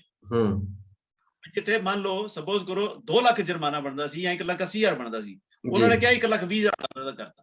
ਜੀ ਜੀ ਜੀ, ਆਪਾਂ ਉਹ ਗੱਲ ਕਹੀ ਸੀ ਕਿ ਜਿਹੜੇ ਇਹ ਕੇਸ ਆਏਗਾ ਅਦਾਲਤ ਦੇ ਸਾਹਮਣੇ ਤੇ ਸ਼ਾਇਦ ਇਹ ਸਾਰੇ ਜਿਹੜੇ ਹਾਲਾਤ ਵਾਪਰੇ ਨੇ ਜਾਂ ਪੁਰਾਣੇ ਜਿਹੜੇ ਕੇਸਿਸ ਹੋਏ ਨੇ ਉਹਨਾਂ ਦੇ ਨਾਲ ਮਿਟੀਗੇਟਿੰਗ ਫੈਕਟਰਸ ਲਗਾ ਕੇ ਸ਼ਾਇਦ ਉਹਨਾਂ ਦੀ ਸਜ਼ਾ ਥੋੜੀ ਘਟ ਜਾਏ। ਤੇ ਇਸ ਗੱਲ ਨੂੰ ਕੀ ਪ੍ਰਚਾਰ ਨੇ ਕਿ ਭਈ ਹਰਦੇਵ ਸਿੰਘ ਨੇ ਇਹ ਕਿਹਾ ਕਿ ਉਹਨਾਂ ਨੇ ਤੇ ਬਚ ਜਾਣਾ, ਉਹਨਾਂ ਨੂੰ ਸਜ਼ਾ ਹੀ ਨਹੀਂ ਹੋਣੀ। ਉਹ ਝੂਠ ਬੋਲਣ ਦੇ ਵਾਸਤੇ ਕੋਈ ਬੰਦਾ ਜਿਹੜਾ ਆਪਣੇ ਆਪ ਨੂੰ ਬੜੇ ਉੱਚੇ ਪਲੇਟਫਾਰਮ ਤੇ ਸ਼ੋਅ ਕਰਦਾ ਹੋਏ, ਉਹਨੂੰ ਇਹ ਝੂਠ ਬੋਲ ਕੇ ਇੰਨਾ ਨੀਵਾਂ ਨਹੀਂ ਨਾ ਜਾਣਾ ਚਾਹੀਦਾ ਮੈਂਟਲ ਲੈਵਲ ਤੇ। ਸਹੀ ਗੱਲ ਆ। ਹੁਣ ਉਹਦੇ ਨਾਲ ਆਪਾਂ ਕਿਹਾ ਸੀ ਕਿ ਬਈ ਸ਼ਾਇਦ ਕੋਈ ਸੱਤ ਨੂੰ ਪੜ੍ਹ ਕੇ ਇਹ ਅਗਰ ਕੋਈ ਬੰਦਾ ਇਹ ਉਜਤਬਾਜੀ ਸ਼ੁਰੂ ਕਰ ਦੇ ਕਿ ਸੱਤ ਨੂੰ ਤੇਸਾ ਕਹਿਣਾ ਜਾਂ ਸੱਤ ਨੂੰ ਟਮਾਟਰ ਕਹਿਣਾ ਤੇ ਇਹਦੀ ਕੋਈ ਜਵਾਜ਼ਤ ਬਣਦੀ ਹੈ, ਤੇ ਹੁਣ ਝੂਠ ਕੀ ਬੋਲ ਰਹੇ ਨੇ। ਹਰਦੇਵ ਸਿੰਘ ਨੇ ਕਿਹਾ ਕਿ ਸੱਤ ਨੂੰ ਸੱਤ ਨਹੀਂ ਕਹਿਣਾ ਚਾਹੀਦਾ, ਤੇਸਾ ਕਹਿਣਾ ਚਾਹੀਦਾ। ਦਿਸ ਇਜ਼ देयर ਲੈਵਲ, ਇਹ ਲੈਵਲ ਹੈ। ਚਲੋ ਕੋਈ ਗੱਲ ਨਹੀਂ ਸਰ, ਮਰਜ਼ੀ ਹੈ ਇਹਨਾਂ ਦੀ ਆਪੋ ਆਪਣੀ, ਬੜੇ ਠੀਕ ਹੈ ਨਾ। ਤੇ ਸੰਗਤ ਦੇ ਹੱਥ, ਹਾਲਾਂਕਿ ਜਿਹੜੀ ਸੰਗਤ ਨੂੰ ਪਹਿਲਾਂ ਵੀ ਕਹਿ ਚੁੱਕਾ ਕਿ ਮਰ ਚੁੱਕੀ ਕਹਿਤਾ ਇੱਕ ਵੱਡੇ ਪ੍ਰਚਾਰਕ ਨੇ, ਤੇ ਫੈਸਲਾ ਫਿਰ ਵੀ ਉਹਨਾਂ ਦੇ ਹੱਥ 'ਚ ਹੀ, ਪੈਸੇ ਲੈਣ ਜਾਂ ਖਾਣ ਸਭ ਕੁਝ ਇਹਨਾਂ ਨੇ ਤੁਹਾਡੇ ਘਰਾਂ 'ਚ ਹੀ ਆਉਣਾ, ਤੁਹਾਨੂੰ ਹੀ ਅਪੀਲਾਂ ਕਰਨੀਆਂ ਨੇ। ਇਸ ਕਰਕੇ ਸੁਚੇਤ ਰਹੋ, ਅਲਰਟ ਰਹੋ, ਚਾਹੇ ਕੋਈ ਵੀ ਬੰਦਾ ਹੋਵੇ ਜਿਹੜਾ ਗੁਰੂ ਗ੍ਰੰਥ ਸਾਹਿਬ ਦੇ ਖਿਲਾਫ, ਸਿੱਖ ਗੁਰੂਆਂ ਦੇ ਖਿਲਾਫ ਬੋਲਦਾ ਹੈ ਜਾਂ ਕੋਈ ਮਨਸ਼ਾ ਇਹੋ ਜਿਹੀ ਰੱਖਦਾ, ਗਾਲੀ ਗਲੋਚ ਕਰਦਾ, ਕਿਸੇ ਕਿਸਮ ਦਾ ਵੀ ਗਾਲੀ ਗਲੋਚ ਕਰਦਾ, ਸਿੱਖੀ ਧਰਮ ਨੂੰ ਲੈ ਕੇ ਗਾਲਾਂ ਕੱਢਦਾ, ਖਾਲਿਸਤਾਨ ਦੇ ਨਾਮ ਤੇ ਗਾਲਾਂ ਕੱਢਦਾ, ਜਿੱਦਾਂ ਮਰਜ਼ੀ ਗਾਲਾਂ ਕੱਢਦਾ, ਜੇ ਉਹਦੇ ਵਿੱਚ ਸਿੱਖ ਕੌਮ ਜਾਂ ਗੁਰੂ ਸਾਹਿਬ ਇਨਵੋਲਵ ਹੁੰਦੇ ਨੇ ਤਾਂ ਅਜਿਹੇ ਬੰਦੇ ਨੂੰ ਰੋਕਿਆ ਕਰੋ। ਜੇ ਨਹੀਂ ਰੋਕਦੇ ਤਾਂ ਆਪੋ ਆਪਣਾ ਫੇਸਬੁੱਕ ਦੇ ਉੱਪਰ ਬਥੇਰੇ ਆਪਸ਼ਨ ਨੇ ਇਹਨਾਂ ਨੂੰ ਬਲੌਕ ਕਰਨ ਦੇ, ਉਹਨਾਂ ਨੂੰ ਬਲੌਕ ਕਰੋ, ਰਿਪੋਰਟਾਂ ਭੇਜੋ ਸੋਸ਼ਲ ਮੀਡੀਆ ਨੂੰ, ਜਿੱਥੇ ਤੁਹਾਡੀ ਰਿਪੋਰਟ ਭੇਜ ਸਕਦੇ ਤੁਸੀਂ ਭੇਜੋ ਤਾਂ ਕਿ ਐਕਸ਼ਨ ਲਿਆ ਜਾਵੇ। ਵੱਧ ਤੋਂ ਵੱਧ ਰਿਪੋਰਟਾਂ ਇਹਨਾਂ ਦੇ ਖਿਲਾਫ ਜਾਣ ਕਿ ਇਹ ਬੰਦੇ ਇਸ ਆਈਡੀਆ ਤੋਂ ਗਲਤ ਮੈਸੇਜ ਦੇ ਰਹੇ ਨੇ, ਗਲਤ ਤਰੀਕੇ ਨਾਲ ਬਿਹੇਵ ਕਰ ਰਹੇ ਨੇ ਲੋਕਾਂ ਨੂੰ, ਇਹਨਾਂ ਨੂੰ ਤਾਂ ਹੀ ਠੱਲ ਪਏਗੀ। ਕੋਈ ਇਤਰਾਜ਼ ਵਾਲੀ ਗੱਲ ਨਹੀਂ ਹੈ, ਕੋਈ ਇਤਰਾਜ਼ ਵਾਲੀ ਗੱਲ ਨਹੀਂ ਹੈ। ਅਗਰ 506 ਜਾਂ 504 ਦੇ ਤਹਿਤ ਇੱਕ ਬੰਦੇ ਦਾ ਰਾਈਟ ਬਣਦਾ ਕਿ ਮੈਨੂੰ, ਇੱਕ ਲੜਕੀ ਦਾ ਰਾਈਟ ਬਣਦਾ ਵੂਮਨ ਅਬਿਊਜ਼ ਦੇ ਤਹਿਤ ਕਿ ਮੇਰੀ ਮੋਡੈਸਟੀ ਨੂੰ ਔਨ 에ਅਰ ਭੰਗ ਕੀਤਾ ਗਿਆ, ਅਗਰ ਉਹ ਕੋਰਟ ਹੀ ਜਾਂਦੀ ਹੈ ਤੇ ਕਾਨੂੰਨ ਦੇ ਮੁਤਾਬਕ ਹੀ ਜਾਏਗੀ ਨਾ। ਬਿਲਕੁਲ ਬਿਲਕੁਲ ਬਿਲਕੁਲ। ਉਹਦਾ ਕੇਸ ਕੋਰਟ ਤਾਂ ਹੀ ਐਡਮਿਟ ਕਰੇਗੀ, ਉਹਦਾ ਕੇਸ ਪੁਲਿਸ ਸਟੇਸ਼ਨ ਤਾਂ ਹੀ ਐਡਮਿਟ ਕਰੇਗਾ ਜੇ ਉਹ ਵਾਕਈ ਹੀ ਆਫੈਂਸ ਬਣਦਾ ਹੋਏਗਾ। ਬਿਲਕੁਲ ਸਹੀ ਗੱਲ ਹੈ, ਅਦਰਵਾਈਜ਼ ਤੇ ਉਹਦਾ ਪਰਚਾ ਨਹੀਂ ਲੱਗੇਗਾ। ਜੇ ਪਰਚਾ ਲੱਗ ਗਿਆ that means offence is there ਜੀ, ਪ੍ਰਾਈਮਾ ਫੇਸ਼ੀ ਆਫੈਂਸ ਬਣਦਾ। ਬਿਲਕੁਲ ਜਿਹੜੇ ਇਦਾਂ ਦੇ 8-10 ਪਰਚੇ ਲੱਗਣਗੇ ਨਾ, ਤੇ ਜਿਹੜੀ ਇਹ ਫ੍ਰੀ ਆਓ ਜਾਈ ਹੈ ਨਾ, ਸੈਰਗਾਹ ਬਣੀ ਦੀ ਇੰਡੀਆ, ਬਾਹਰ ਜਾ ਕੇ ਗਾਲਾਂ ਵੀ ਲੋਕਾਂ ਨੂੰ ਕੱਢਤੀਆਂ ਤੇ ਇੰਡੀਆ ਆ ਕੇ ਆਪਣੇ ਪਰਿਵਾਰ ਨੂੰ ਮਿਲ ਕੇ ਆਰਾਮ ਨਾਲ ਵਾਪਸ ਵੀ ਚਲੇ ਗਏ। ਸੈਰਗਾਹ ਬਣਾਈ ਦੀ ਹੈ, ਈਜ਼ੀ ਗੋਇੰਗ ਸੈਰਗਾਹ। ਉਸ ਸੈਰਗਾਹ 'ਚ ਆ ਕੇ ਜਿਹੜੇ ਪਤਾ ਚੱਲਿਆ ਨਾ, ਉਹੀ ਗੱਲ ਕਰ ਰਹੀ ਕਿੰਨੇ 20-100 ਹੁੰਦਾ, ਉਸ ਲਈ ਇਸ ਚੀਜ਼ ਨੂੰ ਜਿਹੜੇ 2-4-10 ਐਗਜ਼ਾਮਪਲਾਂ ਸੈੱਟ ਹੋਣਗੀਆਂ ਨਾ, ਫਿਰ ਇਸ ਚੀਜ਼ ਨੂੰ ਠੱਲ ਪਏਗੀ, ਫਿਰ ਕਲਚਰ ਇਸ ਲੈਵਲ ਤੇ ਕਲਚਰ ਸਾਡਾ ਦੁਰਸਤ ਹੋਏਗਾ। ਬਿਲਕੁਲ ਬਿਲਕੁਲ ਬਿਲਕੁਲ। ਦੇਖੋ ਨਾ, ਇੱਕ ਬੰਦਾ ਕਿਸੇ ਨੂੰ ਸਟੇਜ ਤੇ ਕਹਿ ਰਿਹਾ ਬਈ ਇਹ ਗੰਦੀ ਨਾਲੀ ਦਾ ਕੀੜਾ, ਇੱਕ ਬੰਦਾ ਸਟੇਜ ਤੇ ਕਿਸੇ ਨੂੰ ਕਹਿ ਰਿਹਾ ਕੁੱਤੇ ਦਾ ਹੱਡ, ਠੀਕ ਹੈ ਨਾ, ਉਹਦੇ ਪਰ ਬੜਾ ਵੱਡਾ ਇਤਰਾਜ਼ ਹੈ। ਮੇਰੇ ਵਾਸਤੇ ਤਾਂ ਬਹੁਤ ਵੱਡਾ ਇਤਰਾਜ਼ ਹੈ ਕਿ ਬਈ ਇਹ ਇਸ ਤਰ੍ਹਾਂ ਦੀ ਭਾਸ਼ਾ ਨਹੀਂ ਹੋਣੀ ਚਾਹੀਦੀ। ਲੇਕਿਨ ਜਿਹੜੇ ਲੋਕ ਇਤਰਾਜ਼ ਕਰ ਰਹੇ ਨੇ, ਜਿਨ੍ਹਾਂ ਨੂੰ ਕਿਹਾ ਗਿਆ, ਉਹਨਾਂ ਦੇ ਵਾਸਤੇ ਵੀ ਇਹ ਵਿਚਾਰਨ ਵਾਲੀ ਗੱਲ ਹੈ ਕਿ ਬਈ ਇਹਦੀਆਂ ਜੜ੍ਹਾਂ ਕਿੱਥੇ ਨੇ, ਇਹ ਕਲਚਰ ਪ੍ਰੋਡਿਊਸ ਕਿਹਨੇ ਕੀਤਾ, ਕਿੱਥੋਂ ਹੋਈ ਗੱਲ ਇਹ ਚੀਜ਼ ਪੈਦਾ, ਇਹ ਚੀਜ਼ਾਂ ਆਈਆਂ ਕਿੱਥੋਂ। ਜਿਸ ਵੇਲੇ ਅਸੀਂ ਕਿਸੇ ਬੰਦੇ ਦੀ ਫੋਟੋ, ਉਹਦਾ ਕ੍ਰਿਟਿਸਿਜ਼ਮ ਕਰਨ ਵੇਲੇ ਉਹਦੀ ਫੋਟੋ ਕਿਸੇ ਗਧੇ ਦੀ ਫੋਟੋ ਨਾਲ ਲਾ ਦਿੰਦੇ, ਕ੍ਰਿਟਿਸਿਜ਼ਮ ਕੀਤਾ ਹੈ ਉਸਦਾ। ਬਿਲਕੁਲ ਬਿਲਕੁਲ। ਅਕਾਦਤ ਦੇ ਜਥੇਦਾਰ ਦਾ ਵੀ ਹੁੰਦਾ, ਬਿਲਕੁਲ ਪ੍ਰਚਾਰਕਾਂ ਦਾ ਵੀ ਕ੍ਰਿਟਿਸਿਜ਼ਮ ਹੁੰਦਾ। ਲੇਕਿਨ ਅੱਜ ਮੈਂ ਉੱਠ ਕੇ ਇੱਕ ਪ੍ਰਚਾਰਕ ਦੀ ਨਾਲ ਮੇਰੀ ਸਹਿਮਤੀ ਨਹੀਂ ਹੈ, ਮੈਂ ਉਸ ਪ੍ਰਚਾਰਕ ਦੀ ਫੋਟੋ ਇੱਕ ਗਧੇ ਦੇ ਨਾਲ ਲਾ ਦਿਆਂ ਤੇ ਮੈਂ ਇੱਕ ਕਲਚਰ, ਗਲਤ ਕਲਚਰ ਬਣਾ ਰਿਹਾ ਨਾ। ਤੇ ਜਿਹੜੇ ਉਹ ਕਲਚਰ ਫਲਰਿਸ਼ ਹੁੰਦਾ ਇਸ ਗਾਲਾਂ ਪਰ ਆ ਜਾਏ ਮਾਵਾਂ ਧੀਆਂ ਭੈਣਾਂ ਦੀ, ਤੇ ਮੈਨੂੰ ਸੋਚਣਾ ਚਾਹੀਦਾ ਨਾ ਯਾਰ ਕਿ ਮੈਂ ਵੀ ਇਸ ਪੱਖੋਂ, ਮੈਨੂੰ ਇਹ ਕੰਮ ਨਹੀਂ ਸੀ ਕਰਨਾ ਚਾਹੀਦਾ। ਜਿਹੜੇ ਅਸੀਂ ਆਪਣੀ ਸੈਲਫ ਇੰਟਰੋਸਪੈਕਸ਼ਨ ਨਹੀਂ ਕਰਾਂਗੇ ਤੇ ਫਿਰ ਅਸੀਂ ਜੇ ਗਾਲਾਂ ਦੀ ਸ਼ੁਰੂਆਤ ਕੀਤੀ ਹੈ ਜਾਂ ਅਸੀਂ ਗਲਤ ਕਲਚਰ ਦੀ ਸ਼ੁਰੂਆਤ ਕੀਤੀ ਹੈ, then we have to face the music। ਭੁਗਤਣਾ ਵੀ ਚਾਹੀਦਾ, ਫਿਰ ਬਿਲਕੁਲ ਭੁਗਤ ਵੀ ਰਹੇ ਨੇ ਹੁਣ, ਸਾਰਿਆਂ ਨੂੰ ਤਕਲੀਫ ਹੋ ਰਹੀ ਹੈ, ਨਹੀਂ ਤਾਂ ਸ਼ੁਰੂਆਤ ਹੀ ਨਹੀਂ ਸੀ ਹੋਣੀ ਚਾਹੀਦੀ। ਮੈਂ ਕਿੰਨੇ ਸਾਲ ਪਹਿਲਾਂ ਆਰਟੀਕਲ ਲਿਖਿਆ ਸੀਗਾ ਬਈ ਧਾਰਮਿਕ ਧਰਮ ਦੇ ਨਾਂ ਦੇ ਉੱਪਰ, ਸਿੱਖੀ ਦੇ ਨਾਂ ਪਰ, ਸਿੱਖ ਵਿਰਸੇ ਦੇ ਨਾਂ ਪਰ ਖੋਲੀਆਂ ਗਈਆਂ ਵੈਬਸਾਈਟਾਂ ਚਲਾਏ ਗਏ ਰਸਾਲਿਆਂ ਦੇ ਵਿੱਚ ਏਦਾਂ ਦਾ ਕਲਚਰ ਡਿਵੈਲਪ ਨਾ ਕਰੋ। ਇਹ ਇੱਕ ਟਾਈਮ ਵੱਧਦਾ ਜਿਹੜਾ ਇਹ ਖਰਾਬ ਹੋ ਜਾਏਗਾ ਕੰਮ। ਕਿਸੇ ਨੂੰ ਕ੍ਰਿਟਿਸਾਈਜ਼ ਕਰਨਾ ਕਰੋ, ਲੇਕਿਨ ਗਾਲੀ ਗਲੋਚ ਦਾ ਔਰ ਇੱਕ ਬੇਮਿਆਰਾ ਕ੍ਰਿਟਿਸਿਜ਼ਮ ਨਾ ਕਰੋ। ਅੱਜ ਉਹੀ ਕੁਝ ਹੋ ਰਿਹਾ। ਠੀਕ ਹੈ ਸਰ, ਮਿਹਰਬਾਨੀ, ਤੁਸੀਂ ਸਮਾਂ ਦਿੱਤਾ, ਗੱਲਬਾਤ ਆਪਣੀ ਹੋਈ ਆ, ਲੋਕਾਂ ਦੇ ਸਾਹਮਣੇ ਆ ਗੱਲਬਾਤ, ਤੇ ਲੋਕ ਸੁਣਦੇ ਵੀ ਨੇ ਅਲੱਗ-ਅਲੱਗ ਪਲੇਟਫਾਰਮ ਤੇ ਜਾ ਕੇ, ਸਾਰੀਆਂ ਚੀਜ਼ਾਂ ਨੂੰ ਸੁਣ ਕੇ ਫੈਸਲਾ ਲੋਕ ਸਿਆਣੇ ਨੇ, ਸਾਪੇ ਕਰ ਲੈਣਗੇ। ਸੋ ਸਾਨੂੰ ਦਿਓ ਇਜਾਜ਼ਤ, ਧੰਨਵਾਦ।